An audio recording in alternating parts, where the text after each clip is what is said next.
Hey everyone, Eric Watson here, freelance writer, player of games, writer of Roger Quarter videos, and tabletop role-playing aficionado. Welcome to the new DM Roundtable series where patrons and I get together to talk about our top fives in a D&D topic. If you would like to support the channel and jump into these roundtables and other fine D&D content, you can check out patreon.com/RogueWatson. This is the roundtable for March 2024, and we will be discussing our top five official 5e campaign books. Joining me for this roundtable, we have Lumpy Spuds, Hi, everybody.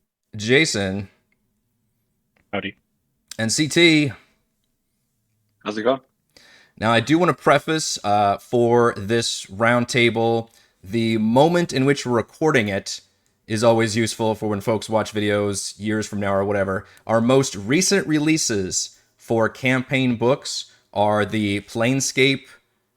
I forget what it's subtitled, but it's a kind of a multiple book thing with a smaller adventure in there. The Planescape release, and then also the Phandelver Shattered Obelisk was also fairly recent. The one coming up next is Vecna Eve of Ruin. So this is the official 5e campaign books during that time period between the release of Planescape and Vecna. And the way this format is going to work is we are all going to talk about our top fives, starting with bottom to top, going around the room. And then we're going to attempt to overall rank them given a point system, depending on where we put them in our ranking. Let's begin with. You know, I'm going to start with you, Lumpy, because this was your whole idea for this format. Tell me about your number five official 5e campaign book.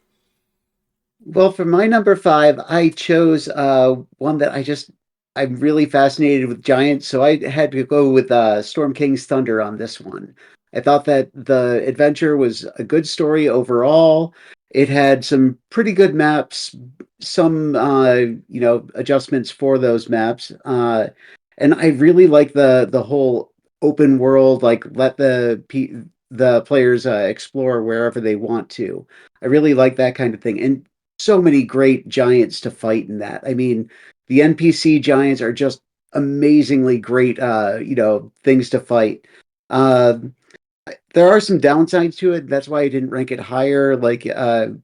Yeah, the final boss kind of OP for where the player level is, and they do that really wonky thing at the end that I I'm just going to don't interrupt like you real that. quick. I But should mention there's probably going to be spoilers for these campaigns. Just at the top, I will put a message about that. I should have mentioned that at the beginning. We'll probably be discussing some spoilers. We're not, hopefully, won't be too spoilery, but this is going to be probably for DMs and yeah.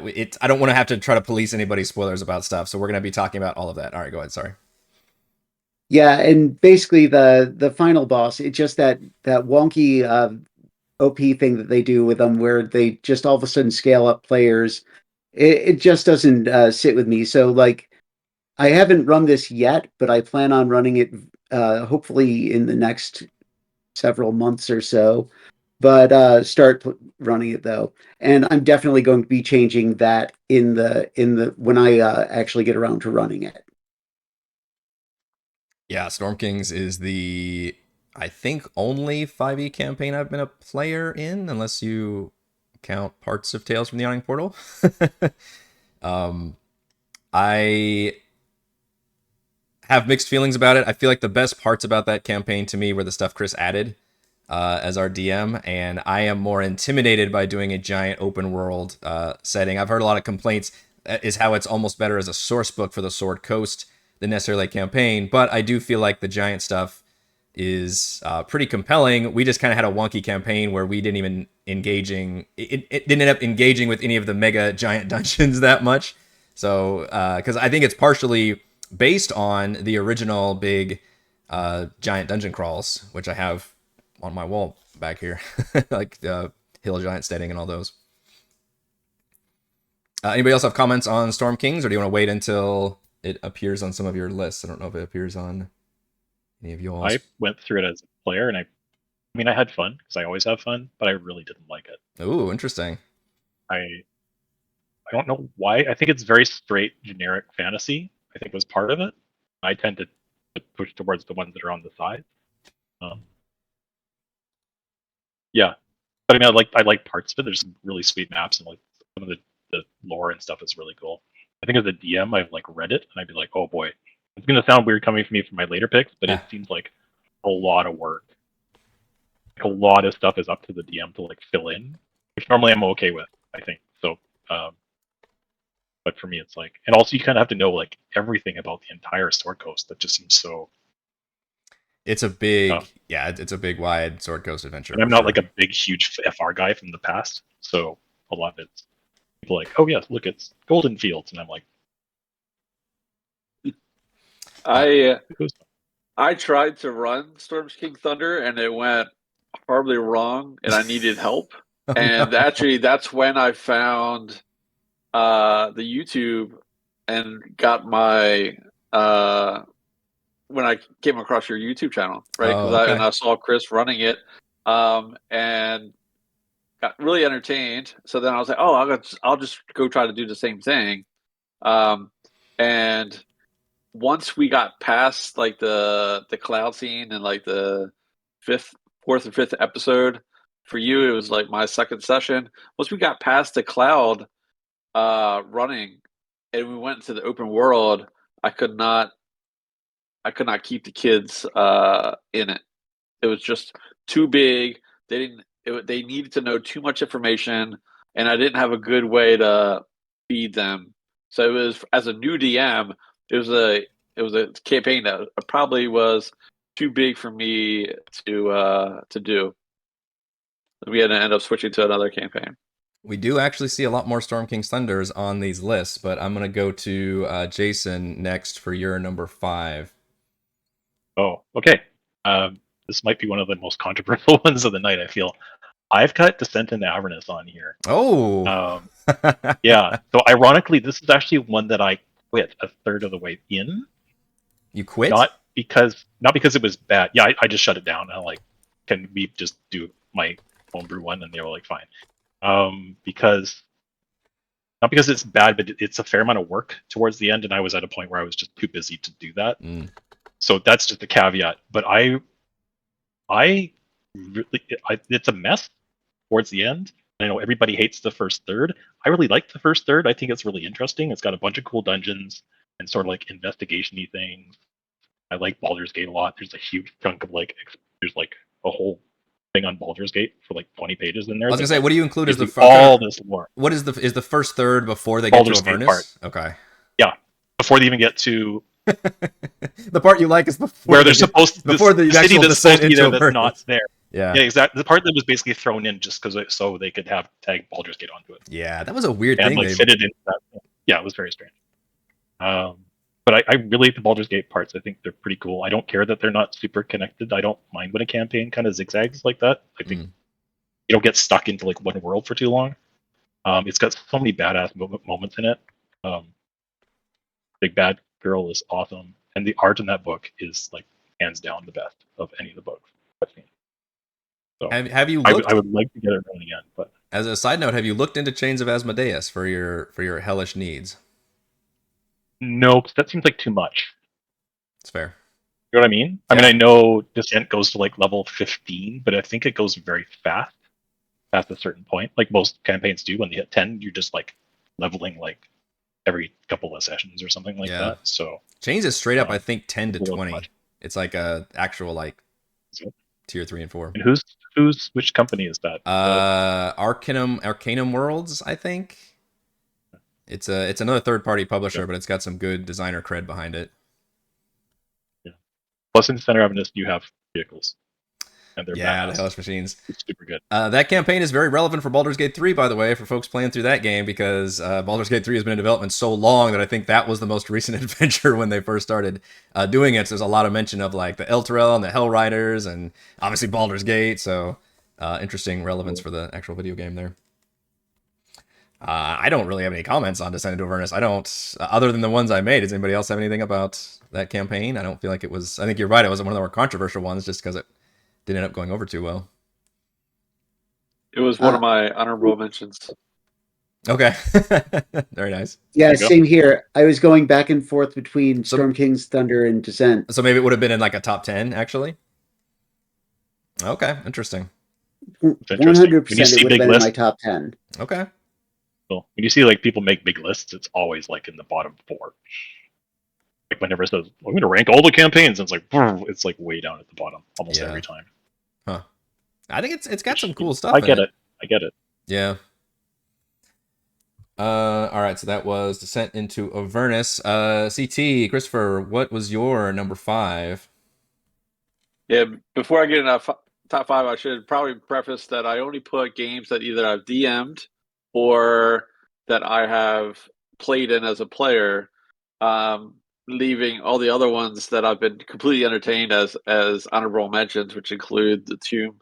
Tomb of Annihilation that your group ran, the Witch Beyond the Wildlight that Tabletop Bob has run, and Descendant of Avernus that the Roll20 Presents crew ran before that got shut down. But my number 5. Sorry, go ahead. I was just going to say I've been trying to find that because that's part of what got me into it was that I loved it. It was so great. It's too bad that that DM pulled up really dumbass move, but I thought he was a really good DM. He was a good DM, but I don't want to get into what he did wrong. But when he ran that campaign, I thought he ran that particular campaign fantastic. Super energetic, kept me in, really got me into it. Like I can DM this stuff, and that was, yeah. But my number 5 is Spelljammer. So I guess if we do halvesies, we'll do Spelljammer. But yeah, so you did a halvesy on me. So you said you went one and the other. So you had Dragon of Icespire Peak going into, which I think is a great way to do the Spelljammer campaign, by the way, because it's designed for 5 through 10, and if you and the way it starts is it immediately takes you. I know I'm stealing your spotlight for a second, but it starts you. It takes you off planet, and if you've already got your adventuring group together, built up with that, like it works perfect going from any of those starter adventures, which I think is a great advantage to what's it called, Light of Xerxes. Yeah, but the other advantage was that we had started our campaign like 2 months before Spelljammer got released. So we were kind of like watching things go on, and we knew. So we had changed the beginning of Dragons of Icespire Peak that we had crash landed on that planet, and that we were trying to, throughout the whole thing, get off the planet. Kind of a side quest was ridding the dragon, from the towns and save the people. But also, we were just trying to get off of that planet and then get into Spelljammer. And then once we got into Spelljammer, oh, absolutely. And then once we got into Spelljammer, it was very, very episodic. Like each session, was a whole thing, and so you could tell that it was easy to run for the DM, but also as a player, it was fantastic. Did you play it on a virtual tabletop or in a real table setting? Roll20 with D&D Beyond as the character sheet. Yeah. Did the DM use different maps, or because I remember, wasn't that a problem with Light of Xerxes? He had maps. I never went back and looked to see if they were his or if they were, we did, some things had maps, and a lot of art, which I believe was all within the book. But some of the battles we would just go theater of the mind, especially for the ship to ship. Yeah. A lot of those were, theater of the mind. I loved a lot of Light of Xerxes, honestly. I thought it did the pulp, like, science fiction thing really, really well. I like the way it broke up everything into, like you said, individual episodic scenes. And each scene, it was like a chapter, and there was like a cliffhanger at the end of the chapter. And sometimes it was a bullshit one where it's like, oh, this kid Yankee shows up on a dragon, and then it's just there to like chat with you or something. But most of them were like really good, like cool, oh crap, what's gonna happen now? It just felt like, I don't know, just like a really great, episodic series that, except for the ending, I thought it kind of drops the ball at the very end, is a little bit lame. There's better space adventures out there, like on the DM's Guild, that have way cooler climaxes. It's just number 5. Number 5. Number 5. I mean, it didn't. But it didn't end up number 5 by accident. Right? No, sure. But that's my. Anybody else have done these? But I know Spelljammer got a lot of controversy when it was released because everybody, the big joke for years in 5e was like Spelljammer win, right? And everybody was like crazy about this setting that I didn't think anybody cared about. I didn't know anything about. And then when they finally released, everybody's like, oh wait, we're just getting like this kind of small 1/3, of the book, and they split it. I don't know what was part of people's I disappointment. felt like they oversold it. Definitely the price tag didn't match the content, in my opinion. But that aside, that's marketing, and that's different. But I had a lot of fun playing it. So, and that's what, for me as a player on that one, that's what counts. There you go. All right, so number 5. My number 5 is Keys from the Golden Vault. So we are including anthology books, and there are a couple anthology books in here, although not that many, which is fair because it's tricky, right? You get a collection of little adventures. How do you make that into a campaign? And I'm not exactly sure that any of the anthology books create a proper campaign between them. I loved, and I do not have CT's limitation where it was just books that I've DM, and part of what I do is I review a lot of stuff, right? So I do feel pretty intimately familiar with a lot of these. And Keys from the Golden Vault was on my short list of campaigns I wanted to run before we started our current one now, which is the Call from the Ghost of Saltmarsh.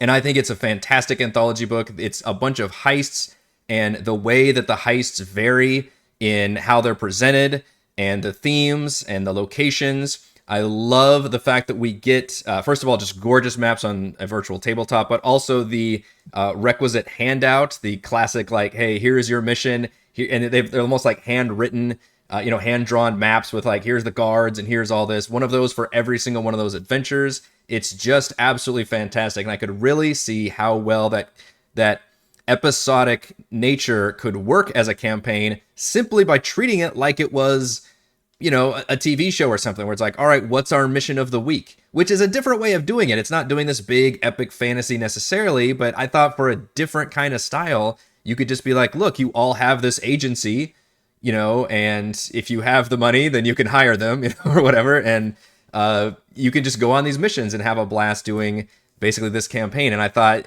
the ratio of ones that I really enjoyed was really high. Honestly, I think all the anthology books have been really good so far, but the Keys from the Golden Vault for me is my favorite of those books, and I really wanted to highlight that as being in my top list. And I would be thrilled to run that as a different, purely like episodic heist campaign with probably some like overarching, there's like another rival like team out there, have fun with it with the villains, but it's not going to be like there's one villain who's been in charge of like all these things. It's just kind of a monster of the week, but instead it's a mission of the week format.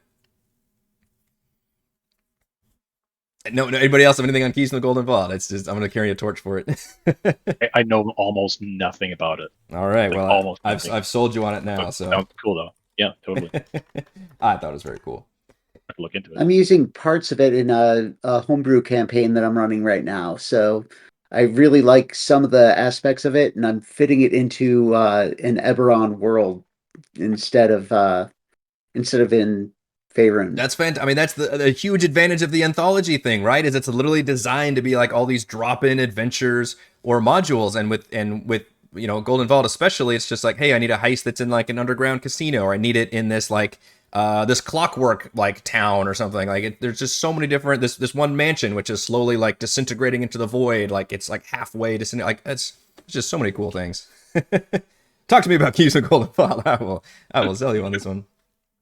All right, so I do have some other number 5s from other patrons who have submitted their top list, and we have patron Refus, who has submitted as his number 5 Ghosts of Saltmarsh. And he says he ran Ghosts of Saltmarsh, even though it's an anthology. I believe it has a much stronger plot and location presented to string them together compared to Candlekeep or Radiant Citadel, which just gives you a hub that isn't even required. I agree, that's a big problem I have with Radiant Citadel. The actual Radiant Citadel is kind of lame. It's a fun old school port town adventures that took minimal work to string together, and bar a couple, I ran them all in one campaign. Plus, gives us ship rules. Obviously, I also enjoy Ghosts of Saltmarsh. I'll give you a spoiler. It's actually not on my top list. and I don't have the nostalgia. If I had the nostalgia for older D&D editions, I probably would have those and like Tales from the Manic Portal and those on there. But I don't. Instead, I just see them as good supplemental. It's kind of like what Lumpy is using for Golden Vault to insert into other campaigns. But for running a nautical campaign, I do think Ghost of Saltmarsh has some good stuff in there.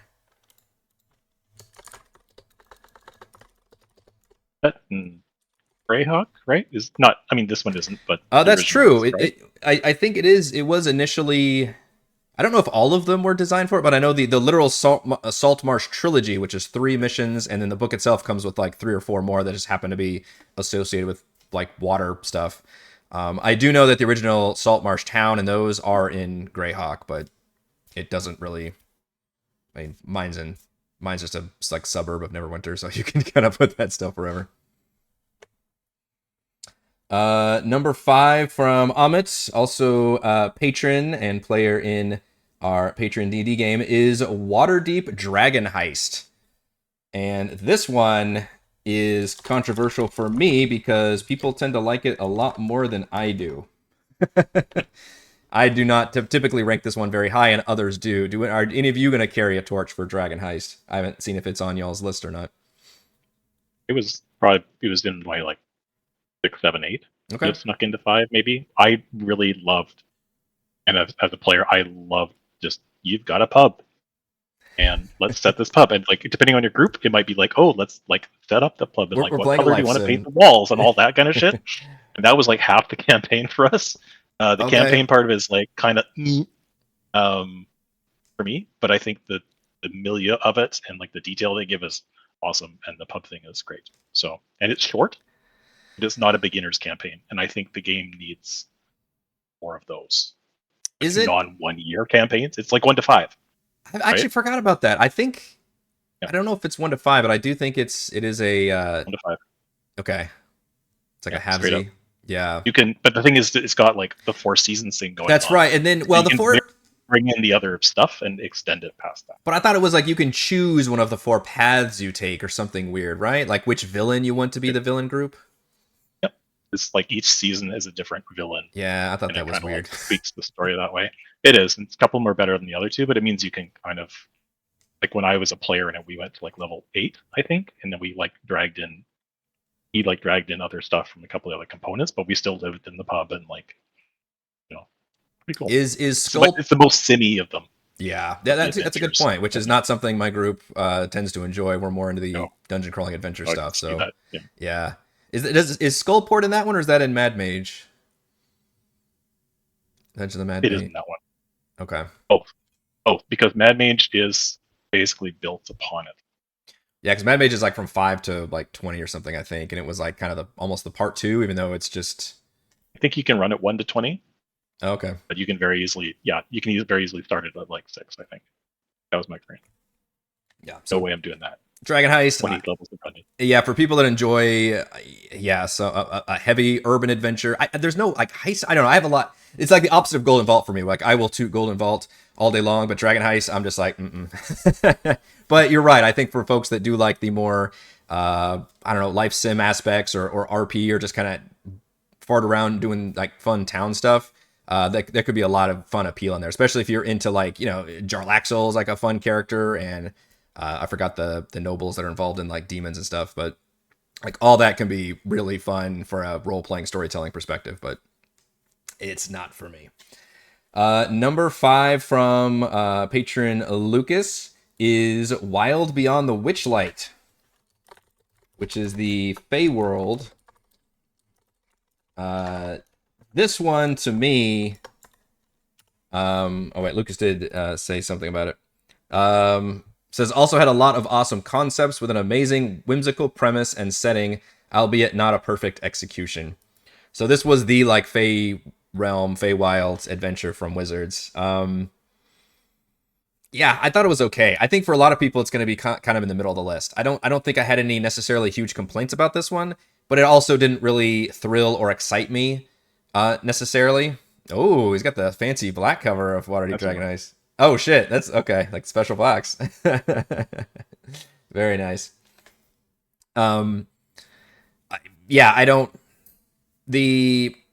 yeah, and again, we're talking about spoilers or anything. The hags as villains, fine. I feel like they're kind of used a lot. There's exactly like one dungeon for each of the hags, which is a kind of a cool dungeon. The rest is all like overland random encounters, which I think is going to be kind of wearing thin on the party because they have to do like zone 1, zone 2, and zone 3, and it kind of repeats just with different biomes and events. And then there's like a final kind of frozen castle area, but I didn't particularly think that dungeon was very well done. So I don't know. There's a lot of cool stuff in there, but it didn't really make it too fancy for me. But I can see why it would be, you know, like especially as a number 5 slot or something. But to me, it's kind of midway average campaign. Anybody have any thoughts on Wild Beyond the Witchlight? All right. I watched the group play it. It was Good. it was entertaining to watch. Okay. Yeah, I watched Arcane Arcade or XP Level 3, where I don't know which name is which. Their playthrough of it is great. Like it really, I was kind of like I read it and I was like, but I watched them play it and they were very like RP and like they really got into that part of it and it was pretty awesome. It was a very fun watch. So if anybody's kind of curious, definitely check them out. I could definitely second that. That was good to watch too. I would almost argue and say that any group can make any campaign good and enjoyable. It's like, yeah, but I don't like some of their. I mean, I like most of theirs, but I find that one was really good with them. Okay. It's very, very, very RP and it's very weird. Yeah. So if that's like your stick, like, and you can go through the whole thing without fighting. You play it right. Yes. So that's another angle. I mean, and if you listen to like Sly Flourish talk about it, Sly Flourish just like added parts with like dread domains like popping into it. So you just added a bunch of stuff. But yeah. So I almost threw it in there like just because I think it's really, really cool and really well designed, but I haven't played it or run it. So I didn't put it on my list. Yeah. It's one of those where I read it and when I went over it, I thought, I was like, all right, this is fine. And then I kind of didn't really think about it from then. And I've been forced to think about it because I reviewed a lot of DM's Guild content in the Feywild. People obviously get really excited when that book came out and actually spawned a bunch of Feywild content, which was really good. And that I'm looking at that going, okay, I could see how I could supplement my campaign and make it a little bit more of how I would want to do it, which is a creepy, Alice in Wonderland kind of situation. But yeah, I could see how you could make that a pretty entertaining campaign. Oh, Raymond's back from vacation. He's messaging me. I'm recording. And then Corey submitted another Waterdeep Dragon Heist. So that's easy. We don't have to talk about that one again as a number 5. Okay, I think we've gone over everybody's number 5. See, we're only like half an hour into this roundtable. We'll get over in no time. Holy crap. It'll get faster because like, as you get what discussed, it'll be discussed. Correct. Right? Yes. So yes. by the time we get to the end, it'll be like ripping through there. Exactly. Yes. Number 4, Lumpy. See if I can maintain the same order. For this one, I had Tomb of Annihilation. Again, I kind of like the big open kind of explore thing. The hex crawl thing is really big from my group, for example. They really like that exploration kind of aspect of it. And again, like the final boss was really the only downside to me on that one because, again, they had to do something wonky to make it so the players could face him. But every other aspect of that, I really like the campaign. Like, I mean, it has dinosaurs and zombies. What else could you ask? As zombie dinosaurs. And it has zombie dinosaurs. The greatest thing of all time. the final evolved form. Spoiler, this is a zombie Tyrannosaurus Rex that barfs up zombies with a bonus action. Yes. It's the fucking greatest thing of all time. Every DM looks at that and says, oh, hell yes. Yeah. And the permadeath thing also adds a lot to actually make death mean something, because in a lot of campaigns I find that death is kind of meaningless to most players because you can use revivify, you can just come back to life because there's magic. Yeah, there's magic and they're rich. Like adventurers get rich really fast, so they become the top 1%ers where it's like, hell yeah, we're gonna get the best healthcare. Let me get that raised dead immediately. The poor villagers and the farm are like, oh, okay. I can't talk about this one because it's higher up on my list. But I agree about everything you said. I think it's a fantastic adventure. Anybody else want to chime in with Tomb, or we need to punt it till... it'll be discussed later. I think so. Yeah. It's great. I love it. Yeah. If anything, we should admonish Lumpy for how low Tomb is, I think. It's far too low. Bullshit. All right. Jason, number 4. Oh shit. Another controversial one, and I find with a lot of these that I picked, it was like these are not perfect modules.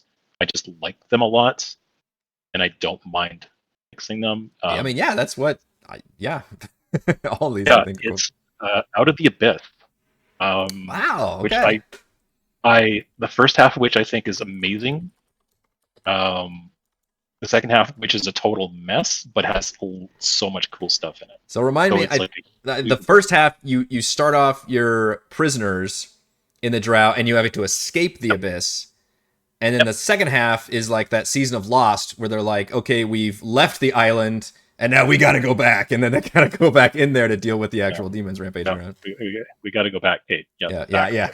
And the first half is awesome. It's like just you're struggling and you're lost, and there's like cool random encounters, and you just bump into like communities of various underdark people, and then you get out. There's like a friendly gelatinous cube back at one point, and you've got all these like crazy prisoners you can like. Globagool. Yes, he's great.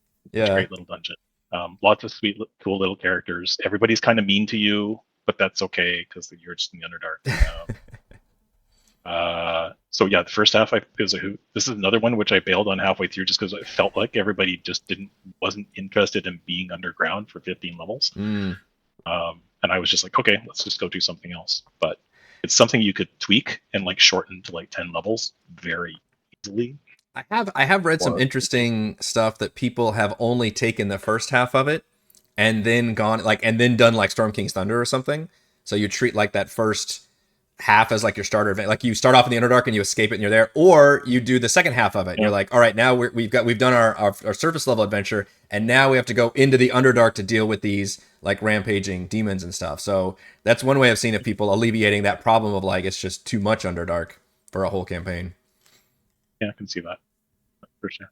I almost wish they hadn't combined the Underdark with the demon stuff, because I feel like there's enough good shit in the Underdark, and they could have just done cool like that should have been your fucking like Mind Flayer, campaign, or your Beholder campaign or something versus the I don't. It felt weird that they kind of added the whole demon thing to the Underdark, but maybe they just were excited to get that Demogorgon. Yeah, I can see that. I mean, the demon's influence is found everywhere you go in the places that are there in a really awesome way. Like not the first, because it's not like you go to this place and then this place. It's actually they pick a place and then you go. But the first one that people usually go to is the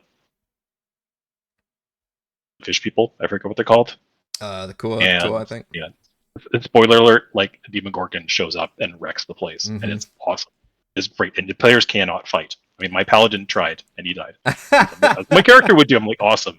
Here's some inspiration for the one attack you're going to get. A Godzilla just appears out of the lake, and you want to go fight and it's just like wrecking these dudes, and it's a shit show, and it's awesome, and they flee, and they get maybe they get a boat. So, by the way, shout out to the Doomed Forgotten Realms series, which I've been a fan of and reviewed several of those books. That actually does some really cool stuff with the Underdark specifically, where it's like, out of the abyss, all the demons won. They fought each other. Some of them killed other ones. Like Demogorgon's now wielding Orcus's wand. Like it's just all kinds of insanity. And like one of the main villains of the Doomed Forgotten Realms is the Zugatmoy has molded with the big fungus creature in the Underdark and become like this giant infestation that's just turned into like a fungal apocalypse. It's absolutely fantastic, and it's made me go back and look at Out of the Abyss and see like, all right, what is going on in this book? All right, Out of the Abyss at number. Anybody else with Out of the Abyss stuff? Okay. We've got CT at number 4. What do you got?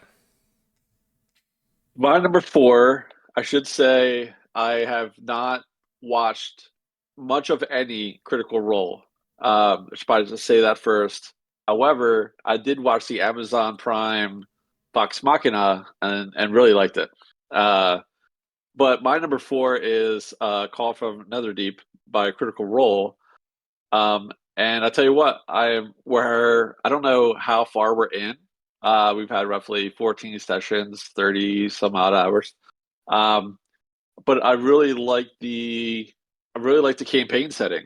I really like the certain races are not inherently bad. I'm playing a chaotic good gunslinger goblin. Um, that would not be welcomed in most Faerun settings, right? Yeah. But over Exandria, Is it? is I was it? going to I ask. can't Is that remember. Exandria or something? I And think. three, Yeah, I think so. Okay, because they've had a couple. I think have all their campaigns been in different. I also don't know Critical Role very Yeah, well, it's but I think they Taldore. was the first Yeah. one. Okay.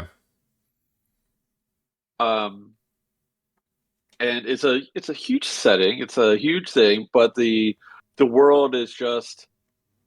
I feel better about the world, I should say. And playing in the setting has been really fun. I've watched a few uh, Matt Mercer being a DM and other things, but I've not followed the huge. I'm not a critter for anything, you know, but I really like the setting. Yeah. No, And that's an important and so context. far I'm really having a great time. The fact that it's not just for fans, right? It's actually like a legitimately good D&D adventure, and I would agree. I think it's I would put it as certainly in the top half of mine. Uh, I think impressively, even though it's this whole world, the actual campaign call, I don't remember it's Call of or Call from the Nether, Call of the Netherdeep, I think, is a relatively tiny slice of the world, and it stays pretty confined. I think that was one of my chief complaints was I actually wish they did open it up a little bit, not like Storm King's Thunder or something, but just had a moment where you were kind of doing a little bit of free roam action.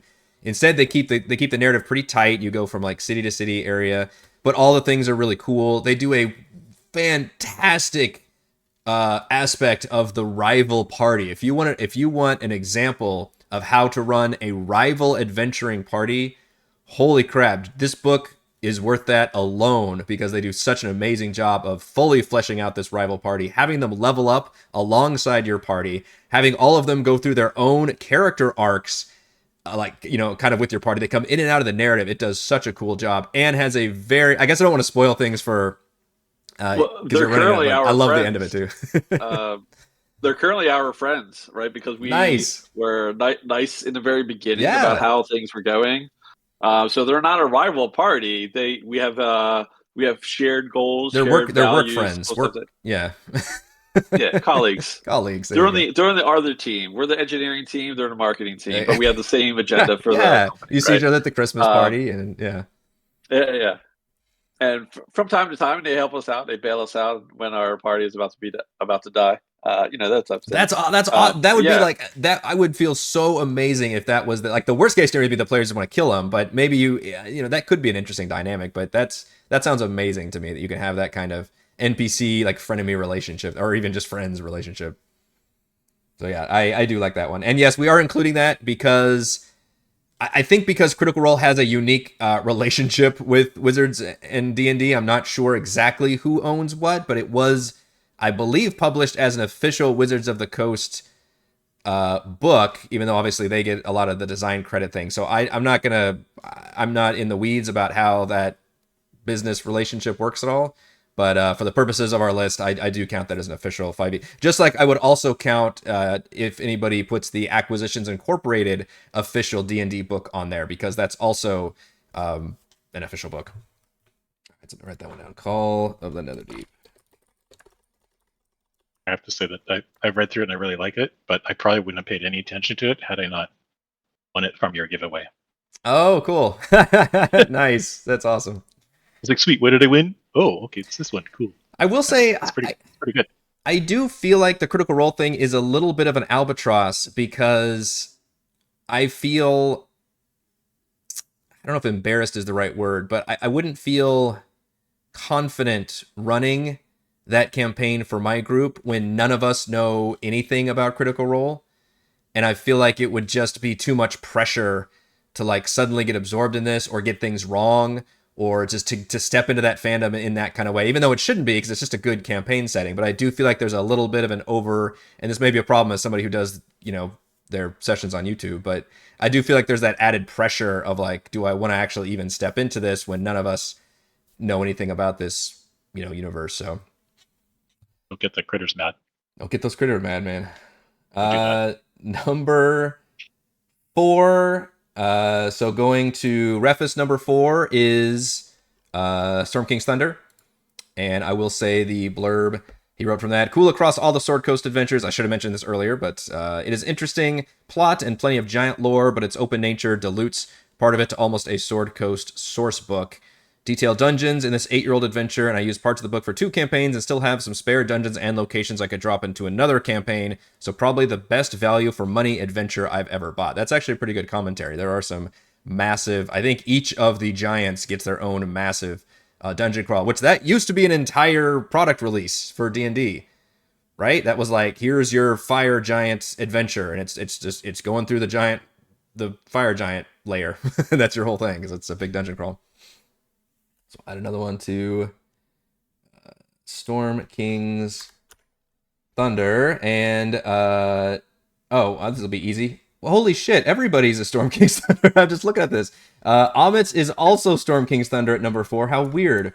And then Quarry's is also Storm King's Thunder at number 4. Everybody ranked it. Those last 3 should have been 2 points each, right? At this. Yeah, I was gonna say. Oh, sorry. What did I do? Did I mess it up? Got it 1, so 2 for each.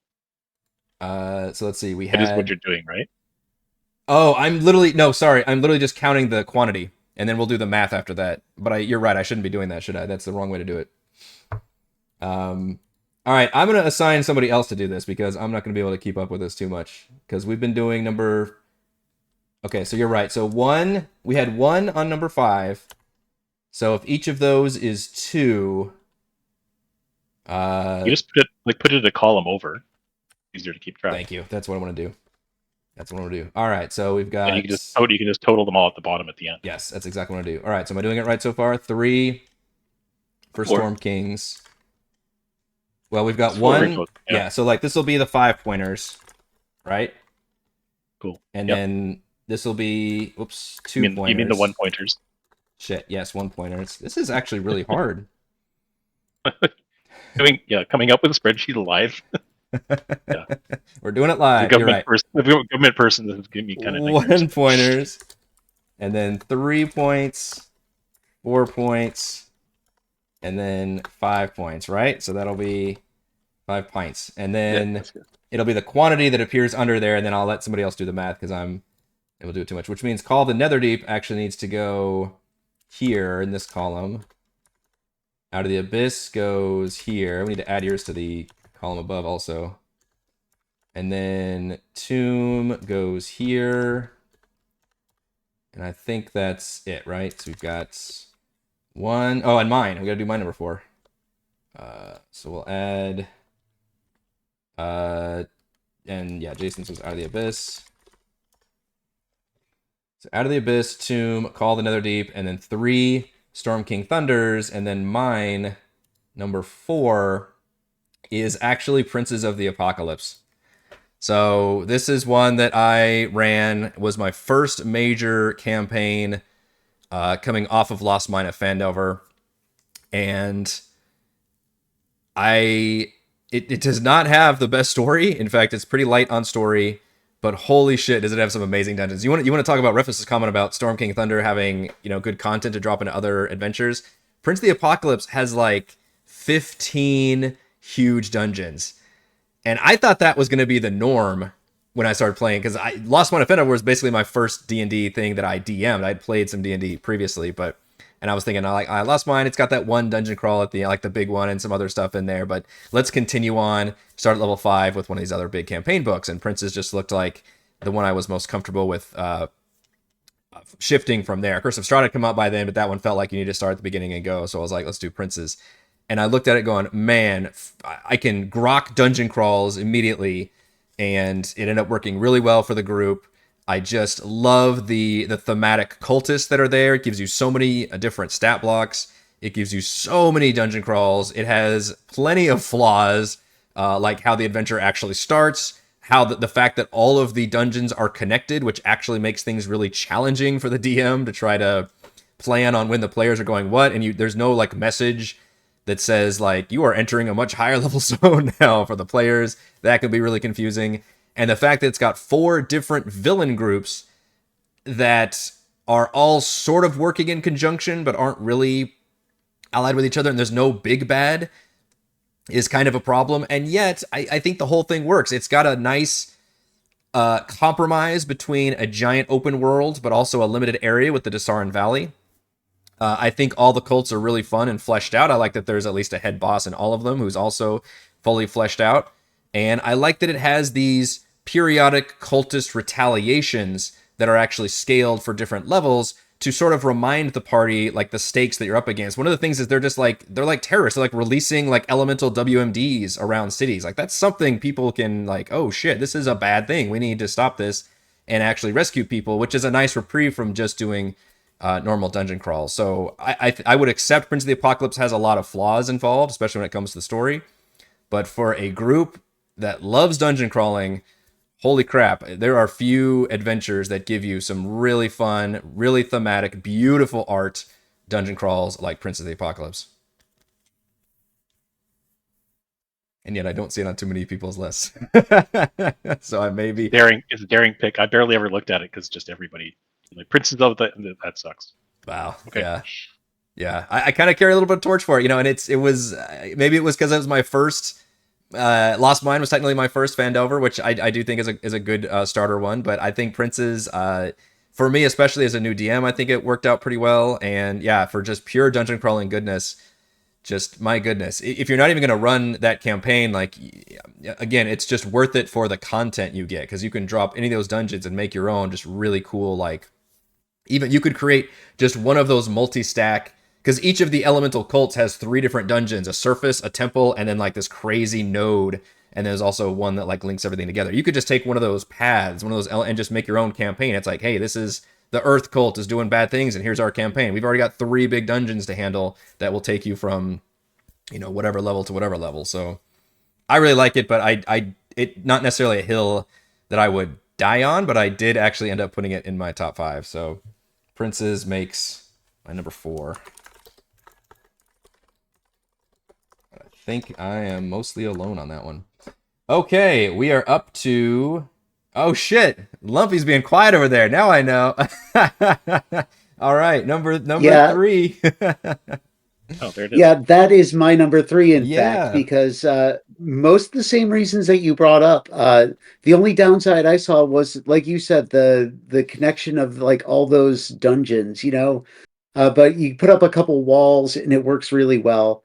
I also used a bunch of stuff from that campaign in one of my homebrews. Like, Yeah. I probably used about a third of the water dungeon, like the big water temple, Yeah. like that whole thing. I probably used a third of that The one with the dragon in turtle one of my like homebrews. circling on one side of it, and yeah. Oh yeah.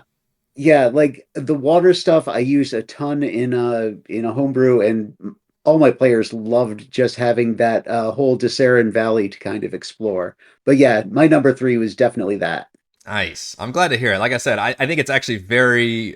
so it's based on the old Temple of Elemental Evil, which again, I do not have the wealth of knowledge or nostalgia for older editions of D&D like a lot of the D&D gamers do. But I think just for somebody who enjoys big dungeon crawls, like I like the way they cut it up, basically, that it's actually split up and can be modularized into smaller chunks and kind of split off from each other. I think works pretty well. So good to hear it. I'm glad we got another Prince's fan. So continuing on, Jason, number 3. Yeah, so this is where I have Rime of the Frost Maiden. Oh, okay. Also acknowledging that it needs a lot of work. Yeah. Second half. I mean, the first half is a lot of work because you got all these little quests and kind of navigating between them and like picking which ones you like and don't want to give to the characters, and just negotiating between how the first 2 chapters are tied to 3 and 4 and 5, and theoretically they can kind of do all of those 4 in a big schmozzle. So it's a lot of work. And thematically, the motivation between the big bad is kind of not there, so you have to sort that out. But I think the setting is amazing. The fact that they take the setting and then add this like desperation on top of it is amazing. You just have the 10 towns, and they have like so much depth to them. We have enough depth to be there for a little while. Yeah. And the scale is awesome. I think Caves Caves of Hunger is one of my favorite dungeons, period. And my party adored it. And Ithrin, I think, is really cool. It's got a lot of lore behind it. It's a little messy, but that's why I say, as you have always said a million times, go get Don Khan's Suspended Towers. Yeah. And it doesn't add anything more work. It actually makes it easier because it ties them together. Yeah. So I love Rime of the Frostmaiden. It's great. I think it's got a lot of problems with it. I totally understand that. But I think with a DM who has time and like the creativity level to kind of get it in there, it's a lot of fun. Especially it allows you to like tie your characters into it more because there's that so much more freedom there. Yeah. So Rime there's backdrop and stuff. Rime reminds me of either a video game or a board game that I would recommend to somebody, but I would say, but you need this, and this expansion to make it work. Like you can't just I was like, I can't recommend the base game, but if you buy like these expansions and this content, then you're there.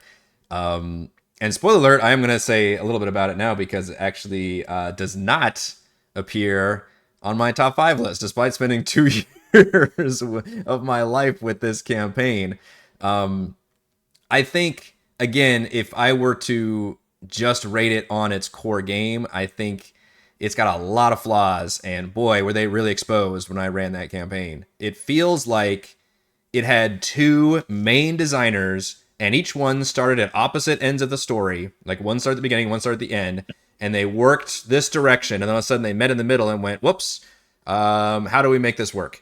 It really is very awkward from a plot standpoint. Now, that being said, it means you can take the first third of it, which is the 10 towns going into the Dwerger Shardlin Dragon thing, and that's just a cool story right there. Like that works, I think, very well and required, frankly, very little work on my part. So nothing but praise, I think, for that first part. And I actually do like the modular aspect of being able to kind of choose your own quests and stuff in there. Not that the players can necessarily choose, but like the DM is like, okay, well, I like these quests, let's introduce those, I'm gonna ignore these. It's one of those that just gives you more content than you need, which I really appreciate, and allows you to kind of pick and choose and pick out the best stuff. But boy, it required so much work on my end to create a compelling story and really twist myself into knots trying to make it work. I think it's some of the best story stuff that I've done.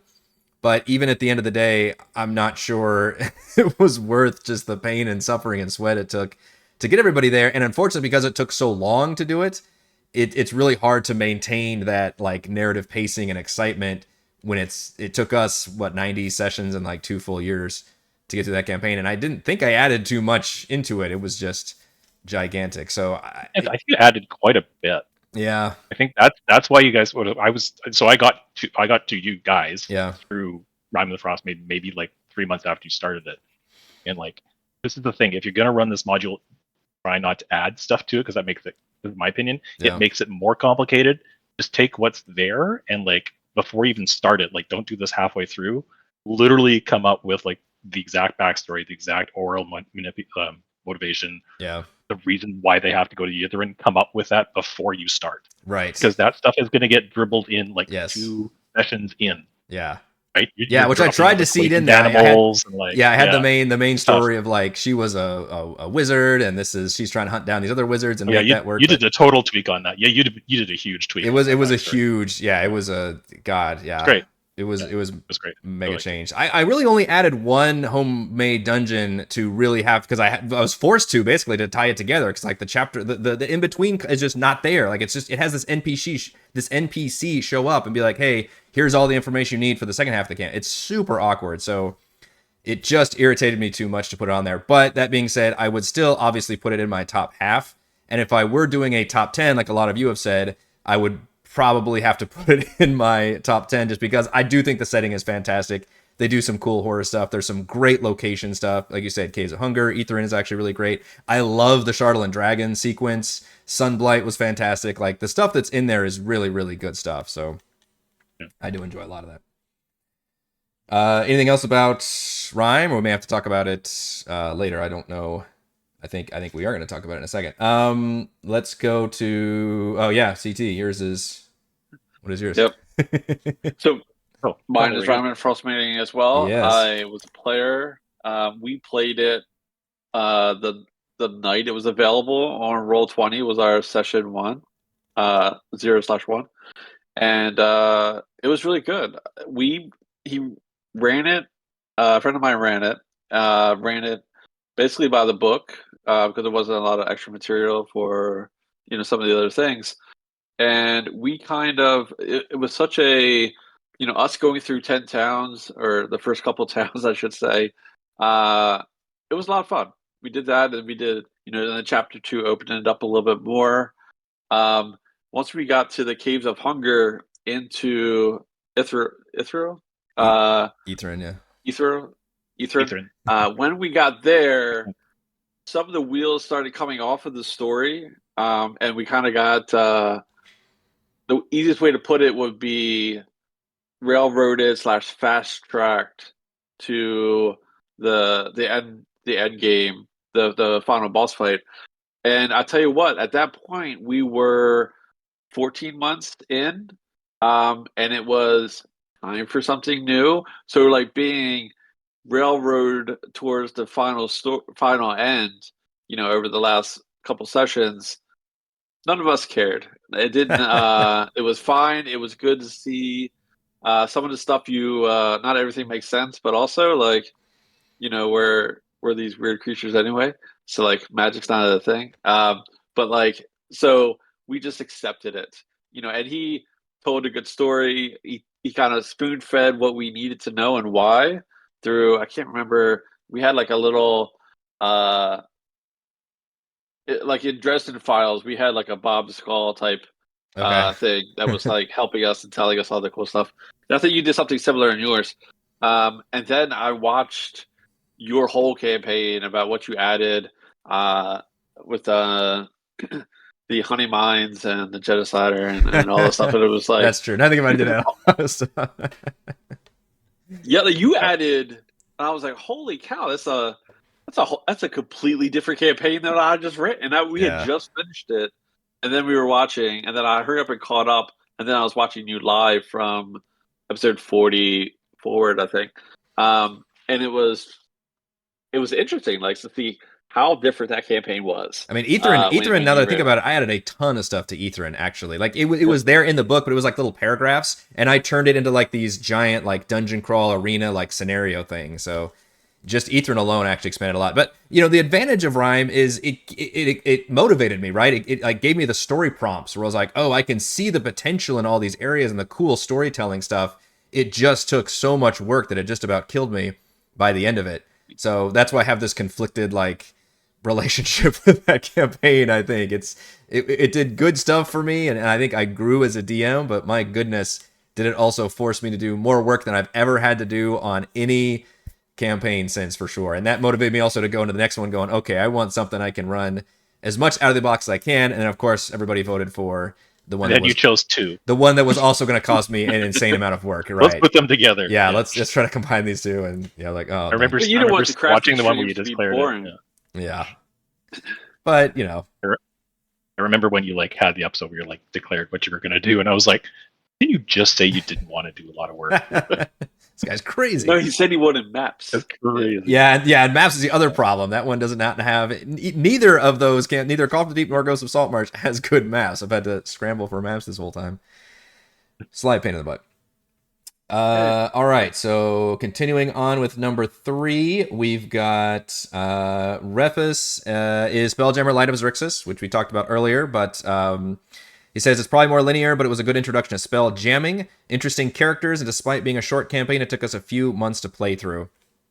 I think, Light of Zrixis is definitely a good one, but it's interesting. I understand it can be difficult to weight a campaign that is half as long as others, right? When they're all stacked up against each other, like how do you actually rank like Lost Mine of Fendover with like Tomb of Annihilation just based on content alone? One of them is just going to give you way more when they're directly ranked. So that maybe that's worth a second look down the road. Is like, hey, what about all these minor like half kind of adventures, which one of those do we like or talk about? But I get that can be kind of tricky to rank alongside the others. But still, if they're that good and they're memorable, then I think they're worth making the list for sure. Amit's number 3 was Tomb of Annihilation. We will probably talk about that one, or we have talked about that one a little bit already. Add that under the 3-pointer. Lucas has Lost Mines of Phandelver, which I just mentioned as one of the smaller ones. Says it's a solid intro adventure, perfect for the starter set, but if you want more than a glorified tutorial, you really need to spice it up with modifications. I think actually it does work out of the box pretty well, which is all anybody really wants. Is that the first time we've had Phandelver mentioned? I think so. I don't see it on my list right now. Okay. I'm kind of surprised, unless maybe it'll appear further on, because I think that one will be more popular. I know if we were doing this a couple of years ago, it would be a lot more popular. But I think as we've had more adventures released every year, I think Phandelver's star has tarnished a little bit, just because there's been, other fancier stuff, and maybe there's less new people coming in and thinking fondly of that adventure. But what's funny is I'm seeing the opposit. Because it's we're still at pretty the point high? where no, it's not a still thing. It faded out. Mm-hmm. Now you're getting a lot of people who've been playing for 10 years, and it was one of the first. And I think you're starting to see a lot of nostalgia for it, and this is crazy to think about. But people going oh, and so much of it has become a meme. God, the fact that it's 10 the years old first already. forest attack being so dangerous. And, yeah. I just see a lot of people talking about fun. I remember the days. And they just released that kind of pseudo sequel, weird remaster of it, which was the Shattered Obelisk, which included a kind of bizarre remaster of Phandelver, which you can see my I'll do the embarrassing the shout out of my own video where I actually compared the two, and they did some things better where they kind of rejiggered some stat blocks or tried to rework stuff, but they didn't try to necessarily fix the story or change too much of other aspects, I guess. And then other things they kind of got rid of, they removed some information and lore. So it was a weird kind of give and take when it came to remaster. And then the sequel they did, I thought was really cool, but it technically doesn't have anything to do with the first half of the story other than it also takes place around Phandelver. So that could be fun if your folks really liked the town and wanted to hang out there some more. Then here's this other Mind Flayer adventure that happens to take place in there. Although I think that Mind Flayer adventure they did would have been better for the Underdark Out of the Abyss thing. So Lost Mine of Phandelver at number 3. Final number 3 we have is from Corey, which is Tales from the Yawning Portal, which I believe also has not been mentioned on our list yet. And it looks like it is going to appear later, but not by somebody who's here. So we could talk about Tales right now if we wanted to. This is I think the first anthology, if you can call it that, which is a combination of adventures or dungeons or something that they released, and it is all from there. It's the greatest hits, right? It's the greatest hits album. It's all the classic adventures from multiple editions of D&D. It's Sunless Citadel. It's Tomb of Horrors. I believe it's got some of the classic giant dungeons in there. Just a lot of the major ones that people think back and think fondly on, and that I've got posters of behind me that are those classic dungeon modules. And they've all been updated to 5th edition rules, which is awesome that it's available. I think in some ways it highlights the flaws of those adventures when they're taken straight to the 5th edition, but also it can highlight the fact that I think some folks have even said that for example, Sunless Citadel is still just a really good adventure and has a lot of good memorable moments and things in there. I think is that the one that Heather ran for a couple sessions? I'm trying to remember. Was it Sunless Citadel? Okay. Yep. So I played not Sunless Citadel. It was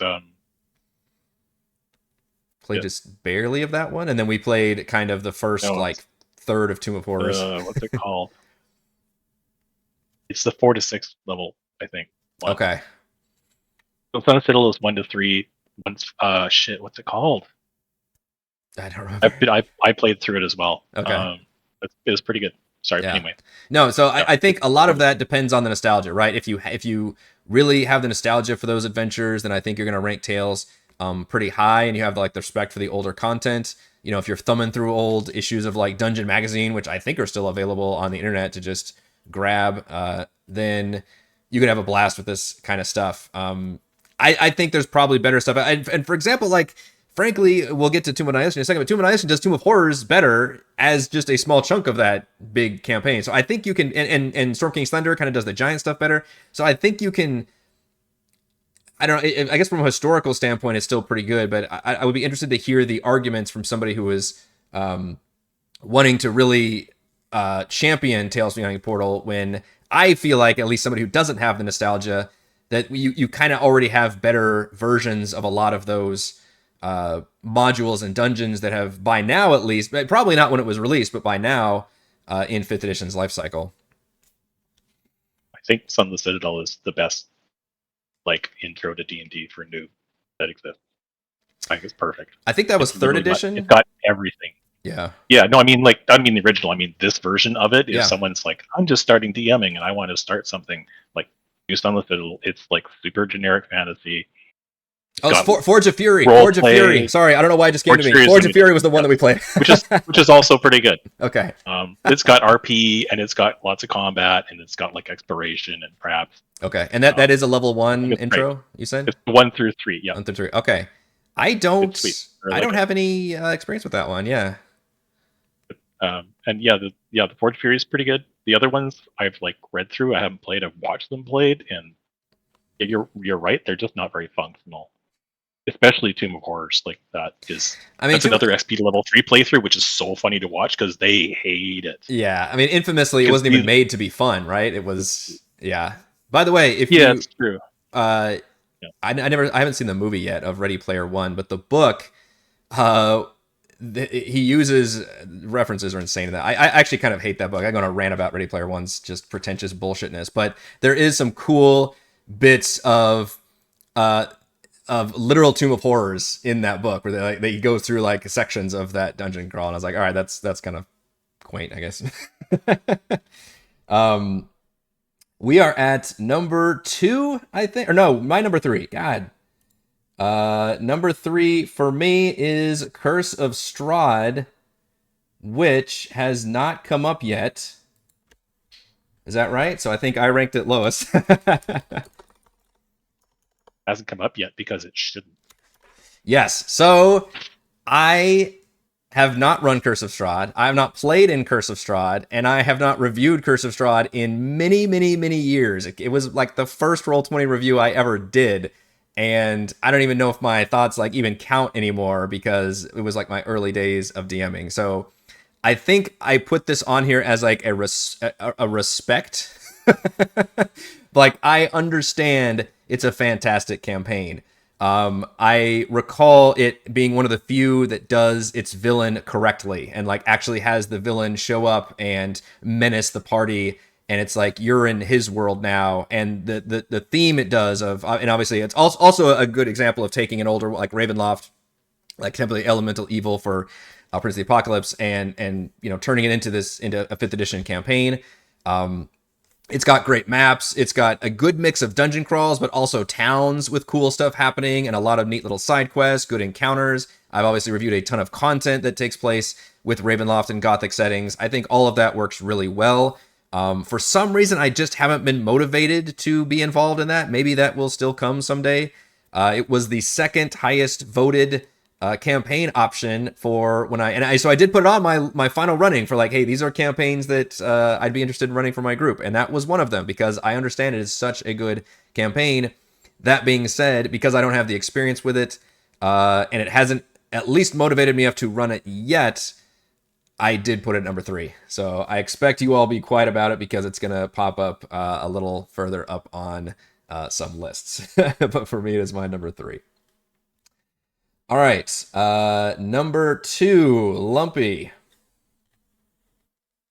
So for this one, I think I'm probably the only person that put this on the list. Dungeon of the Mad Mage. Love those entries. I absolutely love that campaign. I mean, it's just a massive dungeon crawl, and no, that is no, it's exactly like what 15 my players. massive dungeon crawls. Funny, isn't it? Is it a full 20? I don't remember. Is it 20 Isn't it 1 to Yeah, 20? 20 levels. Oh my And gosh. the thing is that you can even expand each one of those levels too. There's like on the sides of each of the map, there's just like little open areas that you can just kind of say, "Oh, I'm going to draw even more of this stuff." But it's so much stuff is in there. You can use each level as a standalone adventure if you wanted to, because each level is themed out like that. It's just so good, and it actually levels up the players to a point that they can fight the final boss, and Ooh, that that's a is good something point. that is, I mean, hardly any of the other campaigns do that, and Yeah. so it's just nice to see that.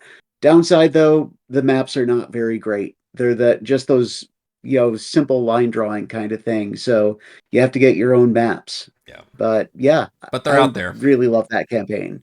Yeah. Yeah, I think unfortunately that killed my initial review of it somewhat, is because the maps, although I was coming off, I think, Waterdeep Dragon Heist, I was like, well, these maps are at least a little bit better, but yeah, I was just missing all that Mike Schley goodness.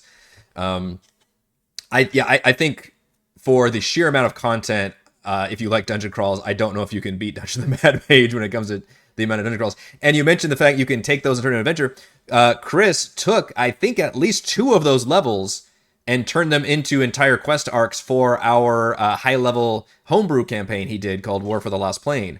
I believe he took the miniature castle one, and I don't know if there was like a swamp one or something he did. I forgot what the other one was, but I think he took at least 2 of them because, yeah, you could just take the entire dungeon map and just turn that into an entire like setting. So kind of a crazy campaign to string together. It's just like Legend of Grimrock or something, where you just go, or Diablo, where you're just going deeper and deeper and deeper, and every level is like a different biome and it has its own like self-contained storylines of stuff going on. And yet a lot of them are pretty creative, and like that one with the miniature castle. Like there's one that's like an asteroid.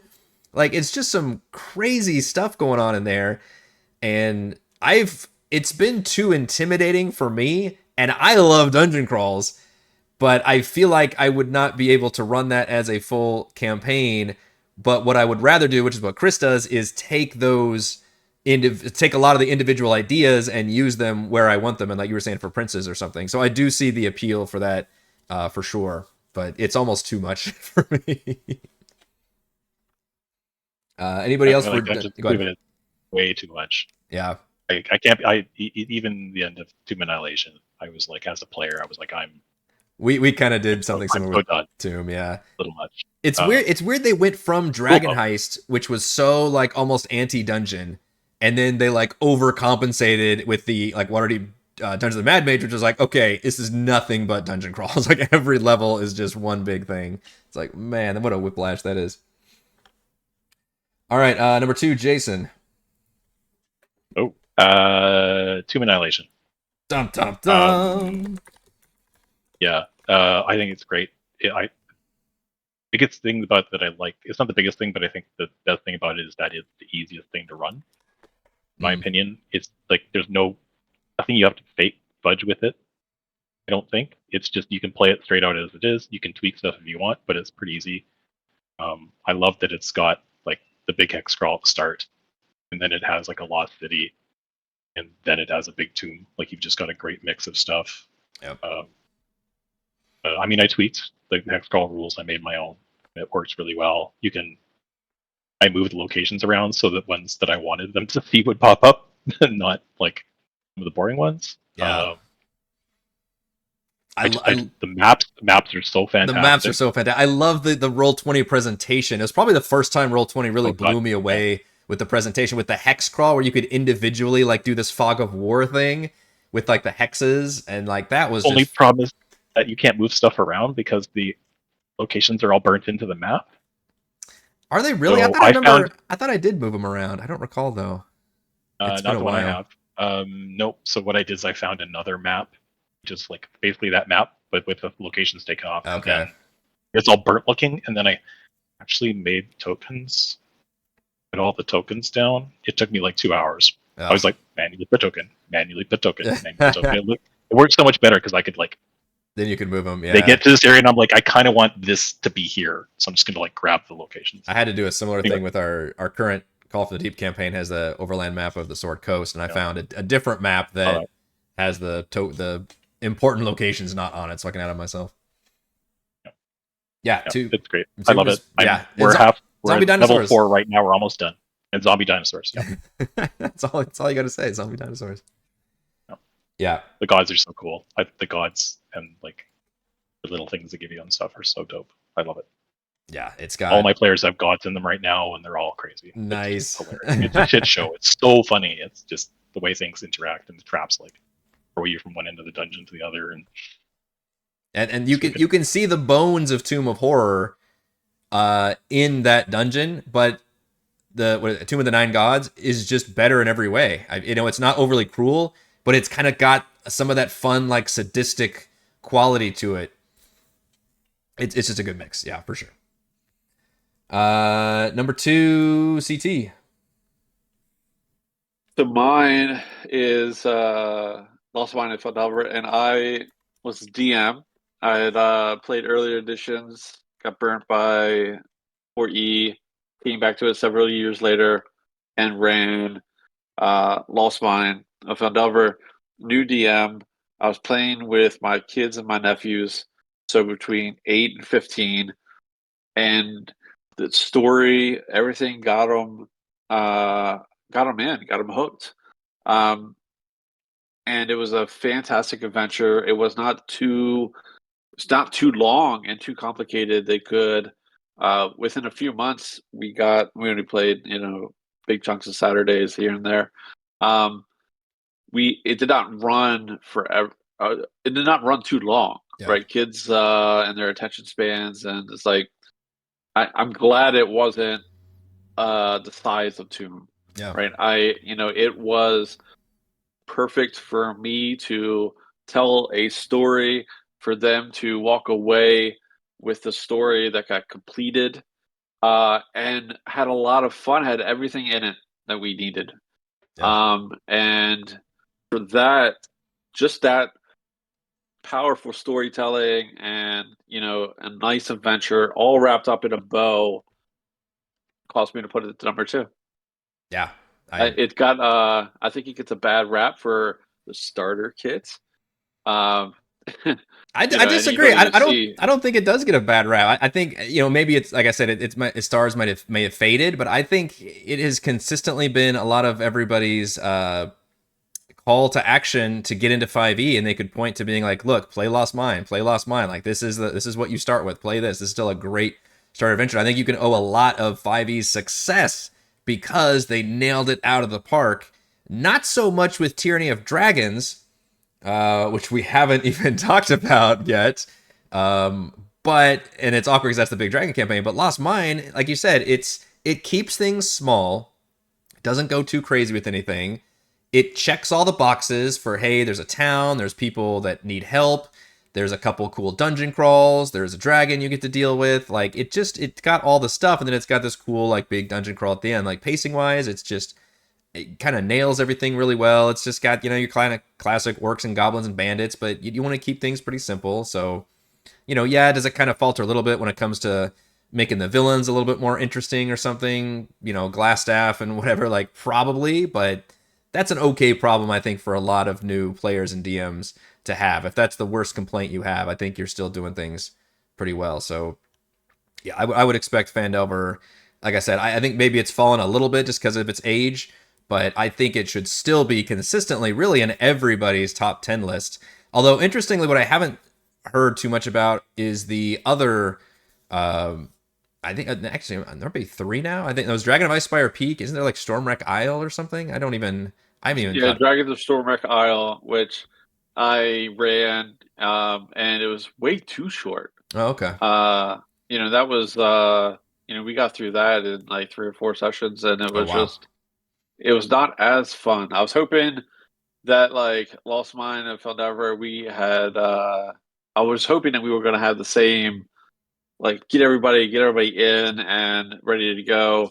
But when we went to why everybody was on the island, and there's not enough in that story to help me get the kids to understand like why we were really doing there, and there's some backstories there and some information you need to know. You need to know like all about all these different types of dragons. Mm. So I tried to like lay that through. Use their main NPC, but it wasn't the same. Hmm.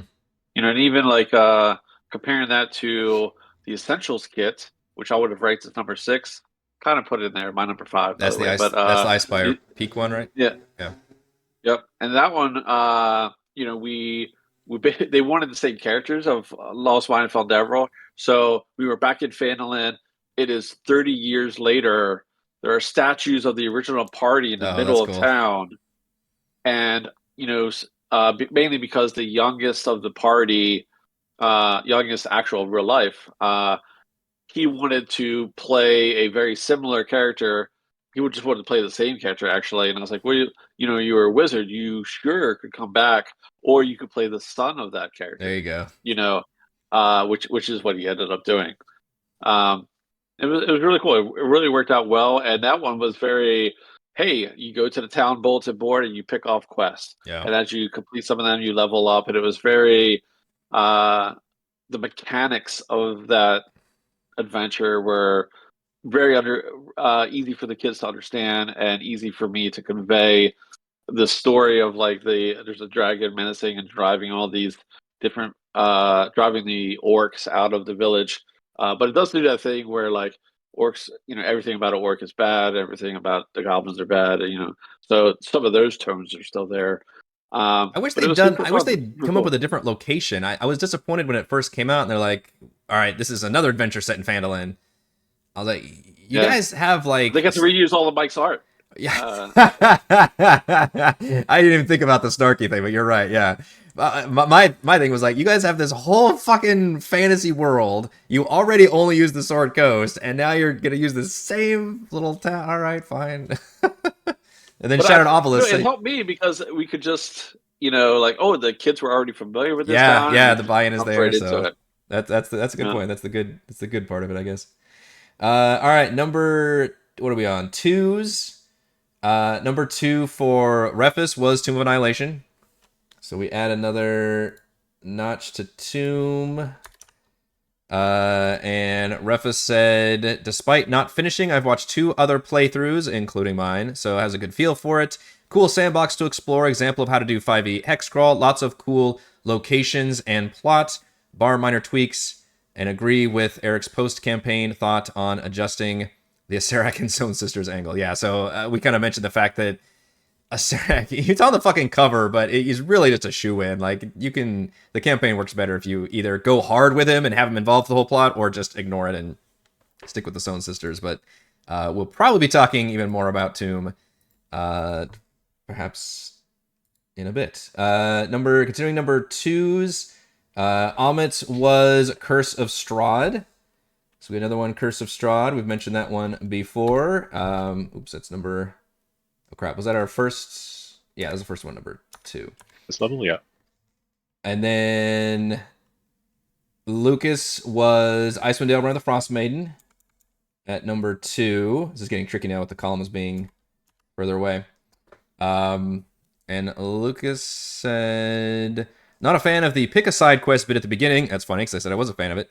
I respect non-linearity. I don't know you pick approach, but overall the frozen setting and the adventure is really cool. No pun intended. I agree. I think Icewind Dale is pretty great. I don't think we need to talk anymore about Rhyme though, because we kind of I have to ask, what's the pick a side thing? I don't know what they're talking about. pick a side quest. Like I guess the fact that it's Pick a side quest. Sorry, okay. I said pick a side quest. Yeah. The Right. fact that Okay, it's got like all those quests at the beginning of 10 towns, you just kind of choose. As I mentioned, I actually do like that approach because I think it gives the DM more tools to like, hey, if you want to start your campaign with any one of these adventure. In fact, as a side note, I don't like either of the quests they have you actually start the campaign with, but thankfully you can just throw those out and go with whatever ones that they give you, which I think work out a little bit better. And then the continuing number 2 is another Curse of Strahd from Corey. So we'll add another notch right there, getting some more votes. And then we've got my number 2, which I'm excited to announce has not been mentioned yet at all. Oh no. It is the Dragonlance adventure. Some of you may have seen my review and be like, okay, I get it. Man, I love this adventure, and I was secretly really hoping to run this one next. I'll be honest, because I had the recency bias, right? It was like the one I had just reviewed, and I was like, oh, I was so motivated to run this. Dragonlance was my introduction to like fantasy, basically. I think I read The Hobbit back in middle school. I guess The Hobbit was probably introduction. I didn't read Lord of the Rings till probably high school, but then I read like so much Dragonlance in high school, and then throughout probably the first half of college. And at some point I fell out, and then at some point they just stopped making Dragonlance for like 10 years. But I absolutely loved that world. I loved the setting of the war setting. It just felt like it was such a really cool area that they could. It was the original cinematic universe to me. Like you could have books set in these different timelines, and then they would reference other things like happening, and it was like there was this whole era of novels that took place during one of the books. Like one of the books was this giant, huge event, and you would have other books take place during one of the books. Like very, very cool concept. And the adventure in 5e, I think, does a pretty damn good job. It's got gorgeous maps. It's got great pacing. It feels like a fucking Indiana Jones movie. And I mean this because Indiana Jones is like a pulpy, like 1930s, 1940s, like World War II is on the rise. Like there's Nazis around here, but it's not a war movie. It's an adventure movie that happens to have a theme of war around it. And war is like the whole, there's a whole enemy side. That's what the Dragonlance adventure does, which is brilliant. It's like, we're going to have the war happening like at the beginning stage of the war. You're going to start discovering it. You're going to be like, holy shit, now this town is being sacked and we have to run away. It's just a cool introduction, a little bit linear, but I think it works really well. And it does a great pacing job where once you get through those initial stages, it starts opening up. And then eventually it does the cool Desserin Valley, Prince of the Apocalypse thing and Tomb thing where it opens up into a hex crawl. It's like, all right, you get to explore this kind of limited space, but it still has like a dozen adventure locations. And meanwhile, there's an enemy, encampment, and they've got patrols setting out, and they're trying to find, it's like in Indiana Jones movies where like the Nazis are trying to find this supernatural artifact, and your team's trying to find it to keep it out of their hands. It's very similar kind of plot style with that. I just absolutely fell in love with this adventure, and as a Dragonlance fan, I was extremely excited when I read this, and I loved the treatment it got. Like, there's a whole board game tie-in, which I like board games, but you can safely ignore that. But it's got cool like combat rules for how to deal when you're literally fighting in the middle of a battle where like the battle is happening all around you. And it has some amazing cinematic moments. It has some cool villains. It uses Lord Soth like motherfucking Darth Vader. It's just badass. I don't think I can say enough fun things about an adventure that I have not run. I have not watched anybody run it. I haven't seen enough cool things about it. I will absolutely carry the torch for Dragonlance Shadow of the Dragon Queen. Fucking fantastic 5e adventure. I was hoping you were going to run it. I had bought it. It's still sitting in the box. I could have bought it at Ollie's much cheaper later, but yeah. There's got to be a good chance I'm going to run this. Either for patrons or for my group, I have to run this campaign. It is bursting inside of me to run this campaign, and hopefully I don't spill out all the fun dragon. And the interesting thing is, one of the complaints I had going into it was it takes place in an area that like I don't remember any of the books exploring. Like the Dragonlance continent is huge, the main one, Ansalon, and it takes place in this like corner that's a very specific area that's like hardly ever touched by any of the stories or books, which maybe works out in its favor. It doesn't have to deal with all the, kind of connective tissue and stuff, but just still the fact that it has the fact that we got a Dragonlance setting, in whatever it was, 2022 or something, and it works really well and has the good map treatment and everything. It's got to be my number 2. So shout out to Dragonlance, even though I'll be carrying that torch probably alone. Hopefully some folks watching this are like, yes, Dragonlance. So my campaign, the one I was running, just ended, and one of my players is apparently going to run a homebrew thing set in the Dragonlance world. Okay. So that'll be interesting. Yeah. Yeah, I read all those books when I was a kid. I remember like kind of liking them, and then about 5 years ago, I saw one at like a store, like at a thrift store, and I was like, oh, this is like the first time I read this again. I got like just like any of the D&D books from like that time. Yeah. I got like 50 pages and I'm like, I'm done. I Yeah. can't. Like, I mean, I'm an English major, like a university degree. I just can't with the writing. I know. It drove me crazy. It's too bad because I was getting flashbacks and kind of like, oh, I had a huge crush on that one and that one too. And that's how, I probably read those books when I was like 14, 15, 16, or I said into college, so probably into like 18, 19. And yeah, I'm sure being twice as old now, it's not, it would be a lot more cringy than it would be. But man, the nostalgia. I think I was like 7 or 8, I think, wow. when I was reading them. Yeah. Or maybe even earlier. Maybe it might have been super early. Oh, jeez. See how it goes. I don't think this guy that's running it even knows there's a campaign, so I might just say, hey, FYI, there's this. Yeah. You can at least get like some of the maps and stuff. And it's good. I think it's great. I think my argument is even if you don't know Dragonlance, I honestly think it's just a good campaign. The only thing you need to know is this is a world that's basically on the brink of war.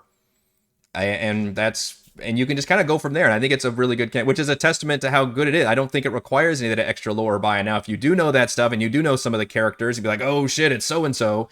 But I think similar to like the best Marvel movies, the best ones, at least early on, maybe didn't require all this extra lore and backstory stuff. They were just good movies. I think Guardians of the Galaxy, probably the best example. Like even a lot of Marvel fans didn't know who the fuck the Guardians of the Galaxy were. It was just a really good movie they created. Everybody's like, oh, okay, this is a cool, world and cool characters and stuff. And I really do feel like that's the case with that Dragonlance adventure. Anyway, I've talked too much about it. We are on.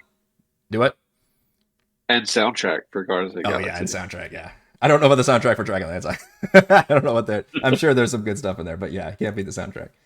I think we are finally up to our number ones. It's only taken an hour and a half to get here, but we are here at number 1, Lumpy. Well, for this one, I chose Curse of Strahd.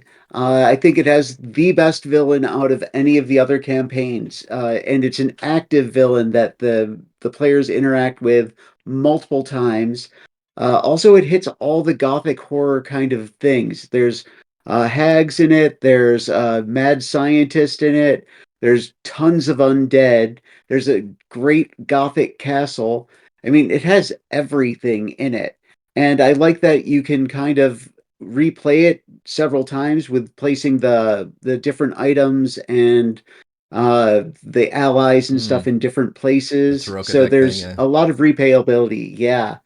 And I will have to say that I kind of didn't tell people that I was running this when I started the campaign with them. And that kind of shocked them eventually. Did you do really like, so you did like the mists, like fucking transport you? You did the bait and switch? Yep. I did exactly that. I told them they were doing a completely different campaign set in Eberron, and then just all of a sudden it got shifted into Barovia. That is gnarly. And it was great. That is not, I couldn't do that. I couldn't pull that out. Well, first of all, I'd have, all the thumbnails and everything, and I would just be like, just transitioning to like, nope, you're in Ravenloft now, motherfuckers. That would be insane, but what a cool way to do that. I don't think I could do that just because I find maybe I feel like you need a whole other session. If you know your group, well, because you need to know your group, because I find there's a lot of people that just don't, that are not like old enough to understand Gothic horror. Right? If you talk to anyone who's like 30, they're like, if you mention any Gothic villains, they're like, like they think it's funny because it is kind of, it's super overplayed at this point. It's been like mocked multiple times over by the time it's got to now. Yeah. So like I would never, I can see a lot of people not liking it just because they're like, they don't get what's in terms of like, you see me like in terms of like pop culture relevance, and like it just has kind of gone beyond it'd be hard. It's a game you really have to lean into the goth part of it, or else you're just gonna not get it. And that's, I think, when you see a lot of like you see horror stories online of like people who are running the Curse of Strahd and their party is just like running around being murder hobos. I'm like, yeah, because they don't get goth horror. They're like, we're kind of due for, I feel like we're due for a resurgence of that. They tried. Yeah. There's like that shitty mummy movie, and they tried to like make that was not in any way gothic horror though. I feel I don't know. That's what I mean. I don't think it's time yet. Yeah. That's the thing. Somebody's got to have some good examples. Yeah.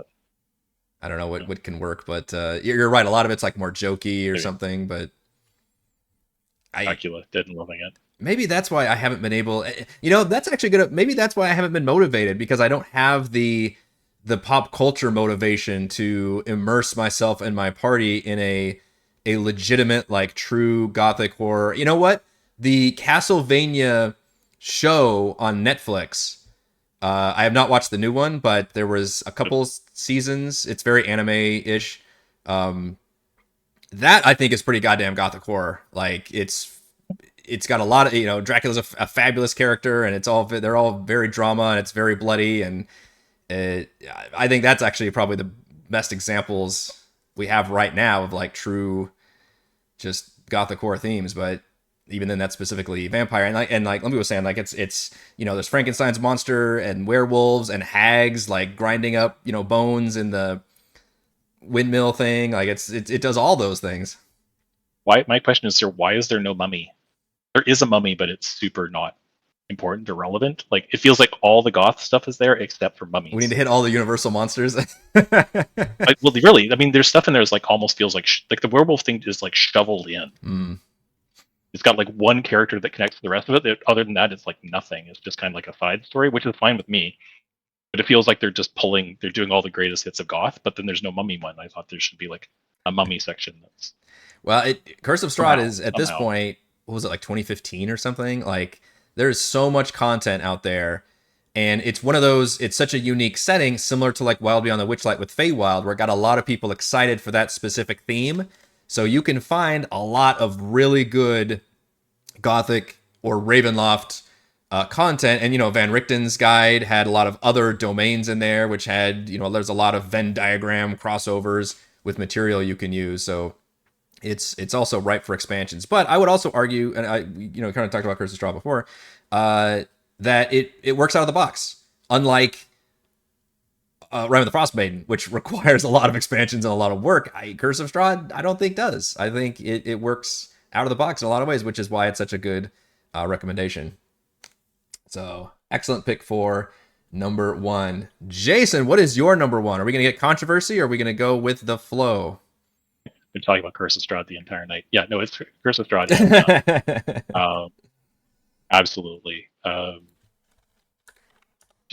We've already talked about a lot of stuff. I think my favorite thing about Curse of Strahd is that it really invites like character storylines and like messing around and sandboxy stuff. Like, you can get to the castle at like level 4, like for the invite, and like you can like the players can like choose whether because Strahd's bringing them there because he's looking for a successor, right? You spawn like pretty close to from what I remember. You spawn like in the village that's like right next to the castle, so they kind of do a cool job of like teasing. See the castle. Yeah, the castle is there. Yeah. So, but it just allows you like so many ways to create really cool stories with it. Like, if you watch a Curse of Strahd playthrough, none of them are the same. It's just like people go from one place to the other. Strahd might get involved. The player might fall in love with Strahd or something, or like, try and impress him, and then, or someone might go to the castle all by themselves. Like, if you watch the Chris Perkins playthrough of it, he wrote it. Yeah, and it ends in the worst way possible. I was so angry, but it's really fun, and just lots of stuff with like a single character, kind of like is that going to the castle, and like try to break up by themselves. And is that Dice Camera Action that did that, or I don't remember the. I think that's Dice Camera Action. Okay. Yeah, the other problem with Curse of Strahd is my wife like knows everything about Dice Camera Action and Chris Perkins stuff, so I think she is unfortunately intimately familiar with the whole Strahd campaign as a result. Which is fine. Yeah, it could be fine. Yeah, and like I said, it was on my final running for things to. I need to be a little bit more motivated, I think, in the Gothic horror theme. But I think if my players were all in that same vein of like, yeah, we want to get into it, we want to do it straight, but given how our last couple of campaigns have gone and us getting a little bit more meme with it, like, I don't know if it would be the best fit for my group. If I'm being honest. Really have to take it. I think you have to take it seriously for it to be that good. If it becomes goofy, then it just becomes goofy. Yeah. And Strahd just becomes goofy, and then it's just really hard to pull off. I would argue the one thing I could maybe see us playing it as, and please don't gasp, is maybe like the Underworld, which is movies, which is like more maybe action-y between stuff, like action horror, which I know goes very much against Gothic horror, but I think that might be the way it might end up going. But not to say there's not action in there, obviously. I think you can play it goofy, but the players need to know goth.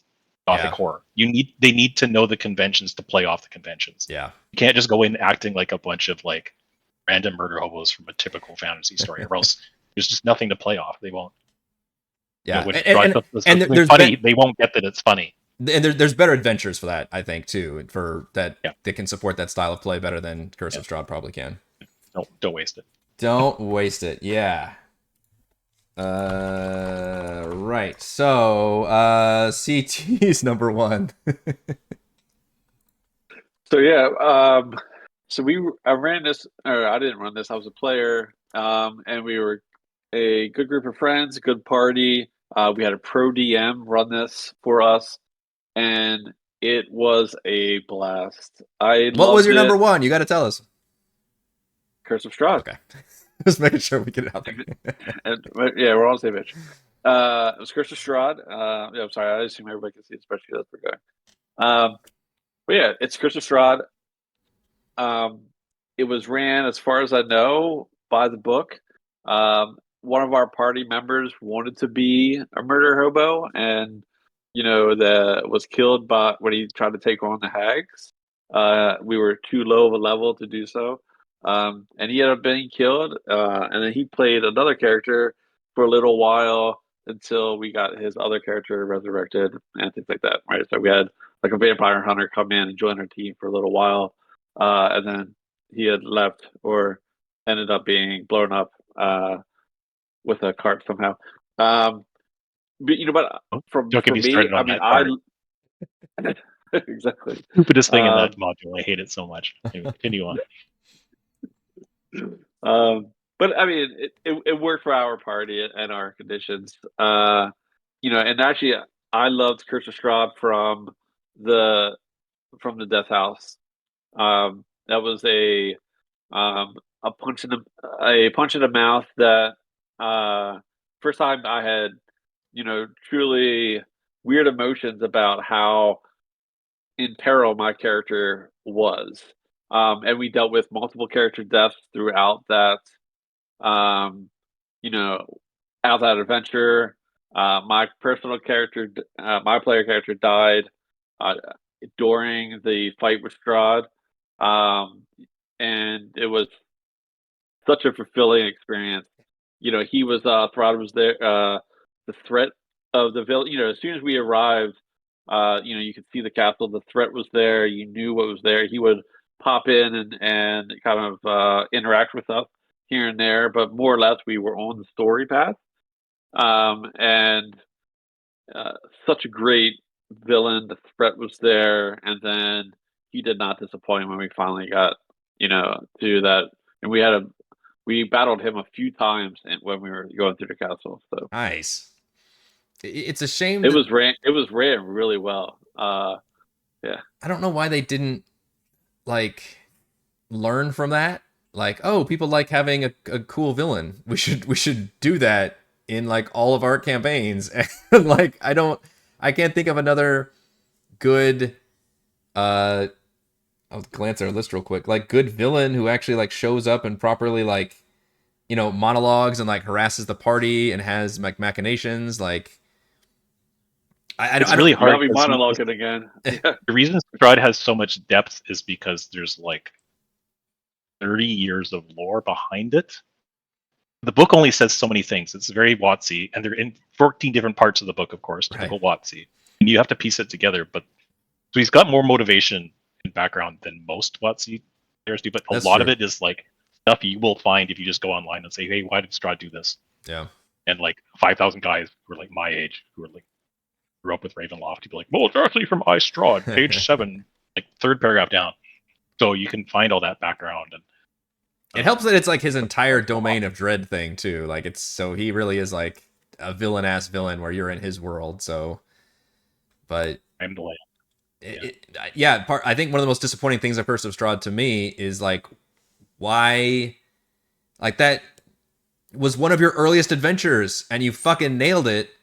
Like how come we couldn't just repeat this success? Like Ravenloft is just that good. Like it's such that theme speaks to itself. I mean, obviously Chris Perkins, fantastic designer, was able to fully realize that, but I don't know. I still feel like they could have done, at least with the villain things. I do feel like the villain thing is a major problem in a lot of these adventures where they just don't have good, enough motivation and enough harassment for the players. Like anybody who has really good stories in any medium, the villain's usually a big part of that. So, and I think Strahd is a big reason for that success. Yeah, I thought Rhyme was really going to be the same. Yeah, Rhyme is close. Once he got big and got disorganized and just too overmanaged, especially from above WotC. Yeah. So like you see stuff like Descendant to Avernus, which I think is also Chris Perkins, and I'm sure it's like the Adventure Time also wrote that. Adventure Time wrote Which that. should have had like Zariel be a lot more involved, I think. Like should have been like more, but these things got started, and then you have like it's like movies that get shitty because they show them to test clients, or like the studio gets involved. It's like overproduced. They, or they become bloated and screwed up, and so that's why I haven't seen like a really tight. Yeah. Until recently, I think like Witchlight is pretty tight, and it's a little bit different. But you're right, it is sad. It is super sad. What's funny is Witchlight's almost like Tomb, where it's like here's where the hags just are the main villains. Like there's no big one, and they just but they don't really harass you along the way. You just kind of fight each one as you go through. You kind of work with them depending on. That's true. Yeah, that's also true. They don't like each other. Yeah. Anyway. All right. So that was CT's number 1. So we've got Refus's number 1, which was Curse of Strahd. Another vote for Curse of Strahd. Guess which one's probably going to win our ranking. Refus said, Curse of Strahd is my number 1 because I like sandbox-style adventures, which is interesting. I didn't even think of Strahd as necessarily a sandbox, as they are easier to run. Boy, I wouldn't even consider it to be easier to run either. Steve, we need to get you on these. You need to get off the UK time so you can join us, because I would love to pick your brain. Never had to change anything in the adventure. It has a great villain, which harasses players throughout the campaign, plus is a great classic vampire story. Certainly agree with all that. Definitely not for noob DMs at all. Yeah. It's got so many moving parts. Side note there. Yeah, that's true. Complicated. Yeah, if we were that's true. That would be an entirely different ranking, by the way. Like, what are the most new DM friendly adventures? That could be another top 5 down the road. Ahmed's number 1 was Tales from the Yawning Portal. I don't think Ahmed actually told me any explanations, because again, I would love to ask. Or I think he did say something about how he has the nostalgia and got started in the older editions of D&D, which is what I was saying is folks that have that nostalgia would probably really enjoy seeing those modules become updated and translated into 5th edition. And it really is like a greatest hits album, right? Of like this band that you like. So Tales, which has been mentioned before, gets a number 1 vote. That's still a pretty strong vote, though, number 1. Lucas at number 1, this was kind of a dark horse pick, puts Candlekeep Mysteries as number 1, the anthology book, and says a really fun variety of an anthology with a good premise of magic books, but essentially just a great collection of imaginative adventures. We haven't, has Candlekeep been on here yet? I don't think it has even gotten a mention yet, and all of a sudden it's at number 5 to place on there. That's nuts. Yeah, I think I will say Candlekeep wins most adventures in an anthology book. I think it had like 17, which is nuts. So if you just want like pure content from your anthology, well, I don't mean to disparage it, but like that, it does. It has like the most content, and I believe it also goes from like 1 to 15. So it does go into the higher levels, which is something that I think other ones like Radiant Citadel didn't go that high. So a ton of content there, and yeah, just a lot of dungeons. It kind of has this weird premise where half of them take place in Candlekeep, and all of them have something to do with a book. But that something could be, like, that was their, like, prompt. But that something could be anything. It'd be like, oh, these guys stole a book and you have to go get it. Or it could be like, you find this, like, puzzle in a book, you have to solve it, and you have to go over here to do it. Or it could be like, you open the book and you're transported into the book's world, like, I don't know, Never-Ending Story or something, and now you have to deal with whatever the book's premise is or something. So they'll have some kind of bullshit book thing to do with it. And some of them are really cool, and some of them are kind of stupid. So as one of the early anthologies, I thought it just gave a lot of content and had some good stuff in there. I'm pretty sure it would be in my top half. I'm not entirely sure if it would be in my top 10, though. I'd have to really think about my top 10, but for pure content, it has a lot of those smaller size adventures. Do any of you have thought? We haven't even talked about this one at all yet. So any thoughts on Candlekeep Mysteries? I've run the episode, the first one, the first one, which is like the one where they get The in mansion. the Fantastic in the mansion. Yeah. I've run that for new people for like a work to get together, and it runs well. I've tried to do some of the other ones, and they've kind of all gone well as well. But that one was truly, as far as what the characters needed to know, everybody could build a level 1 character and go. Now that I think about it, did I run? Wasn't Shemshime's Rhyme from Candlekeep that I ran for our Halloween special, right? So I did run one of those, right? I think that came from, yeah, because you're in Candlekeep. Yeah, I ran one of those. Now I think about it.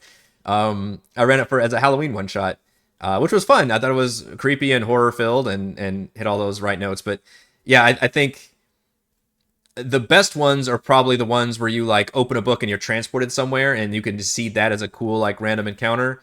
Or if your players are for some reason in Candlekeep, then there's a couple others that you can run. But I don't know. I feel like when it first came out, I was really interested and excited. And I saw a lot of other people releasing content for Candlekeep. But then as the years have gone by, I really haven't thought about it too much, except for running there was like 2 different ones where I thought would make for a good horror one shot, and Shemshimes ended up the one I did run. So that's a pretty good endorsement from me. I don't, run too many stuff, so I did end up running one of them. So Candlekeep Mysteries, Lucas's number 1. Corey's number 1 is Tomb of Annihilation, which gets another. Where's our tomb? Right there. And I'm not going to talk about it because I'm going to reveal my number 1, which is Tomb of Annihilation. I love this adventure so much. I think a lot of people have reached my channel because we did Tomb of Annihilation, and it was an absolute blast. I think for somebody who loves adventure, action movies, action adventure stuff are my jam. Damn, it just does it so fun and feels like an adventure, and the jungle setting is so cool. It feels exotic and interesting, and there's a lot of just fun like Tomb Raider themes, and the hex crawl thing I think works well. It has its flaws, certainly. I think the fact that the players immediately start off with the main quest, but like can't progress the main quest for a very long time is kind of awkward. I would have done things differently had I run it now. And I think the hex crawl being only paced for basically tier 1 is a huge problem. And I really wish they would have done some kind of like, hey, if you're in the top half of the hex, use these encounters. And if you're in the bottom half and things get like more, as the players level up, use these encounters. I ended up keeping the players lower levels for a lot longer than I should have. But those flaws aside, and Acererak being just not a thing in that story, man, the Port Nyanzaru is such a fun location.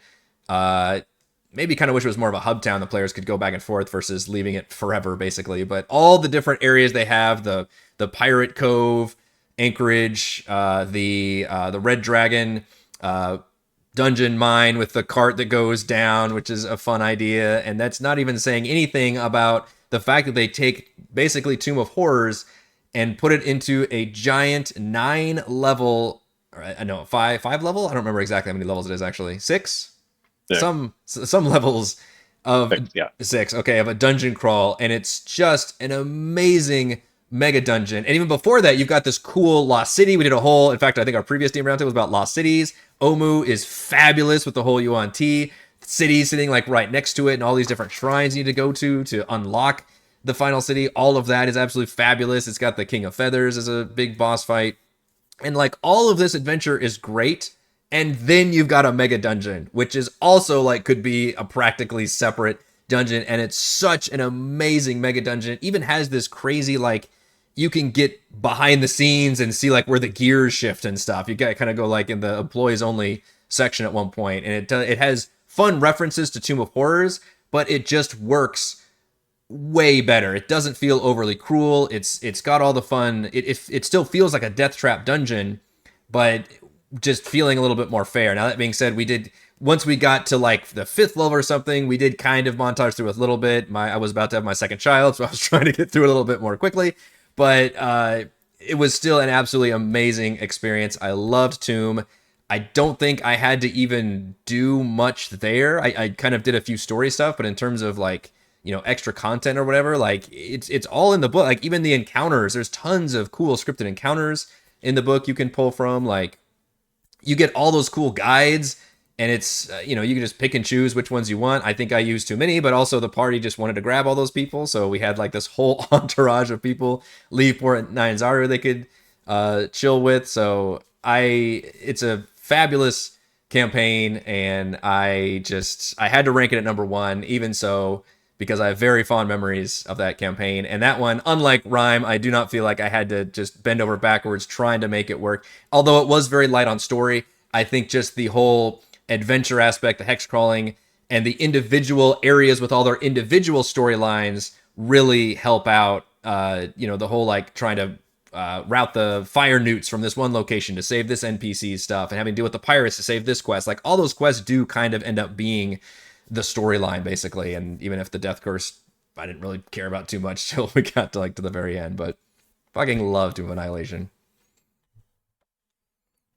Which actually need to put Nice it board game too. Very good. as all right. So that one got 2 votes. All right, now check the math. I don't know if you can do that real quick. We're all looking at this spreadsheet, but I think we've got everything Exactly as expected. written down. Yeah. So I'm not going to go through everything, but I think we can maybe do an overall top 5 after everything we've done. So again, I've done this quick and fast point system from 1 through 5 as we get to the 2-hour mark of this DM Roundtable, by the way, y'all. Thank you so much. With the 5th one being worth 1 point, and then number 4 was worth 2 points, all the way up to all our number 1 picks were worth 5 points. So there were a total of 1, 2, 3, 4, 5, 6, 7. I already lost count. 1, 2, 3, 4, 5, 6, 7, 8. We had 8 people, which huge applause for 8 people submitting top 5s. That's actually a pretty damn good reservoir to draw from. So given that, I think we'll just go from top to bottom. From 1 through 5, number 1 is very clearly Curse of Strahd, which has a total of 31 points. It appeared on no less than 1, 2, 3, 4 people's as number 1. And I think it almost appeared on everybody's top 5. Shout out to Lucas for not including Curse of Strahd in his top 5, but everybody else, Curse of Strahd appeared in a top 5, which is pretty rare for any of these adventures. So number 1 overall, Curse of Strahd. Number 2, coming in at number 2, it looks like is Tomb of Annihilation, which did make it to 2 number 1s, me and Corey, and also appeared on almost everybody's top 5. Lucas, we're gonna have a talking to. You are really going against the grain. CT, but you also said that you didn't want to include anything. Yeah. I didn't get to play it, and I thought Sure. it was too big for me to run. Yeah, it's a big one. But another one that's kind of how they end up being so many points, right? They appear. There's a lot of consensus there. So Curse of Strahd number 1. We should write these down somewhere. Overall, and then Tomb of Annihilation at number 2. Number 3 looks like it's this one worth 10, right? Yeah. Icewind Dale, Rime of the Frost Maiden. Which did not appear on my top 5 at all, nor Lumpy's, and yet still managed to get a lot of appearances, did not make any number 1s. And honestly, I should say there's a huge gap here, right? 31 points for Curse of Strahd, then 23 points for Tomb, then 10 for Rime of the Frost Maiden. So there's actually not a lot of agreement between everybody, except for maybe those top 2, and then it starts getting a lot more dicey. So number 3 of Rime of the Frost Maiden. Who ranked Rime highest out of anybody? Jason's is number 3, Lucas is number 2, and CT is number 3 for Rime of the Frost Maiden.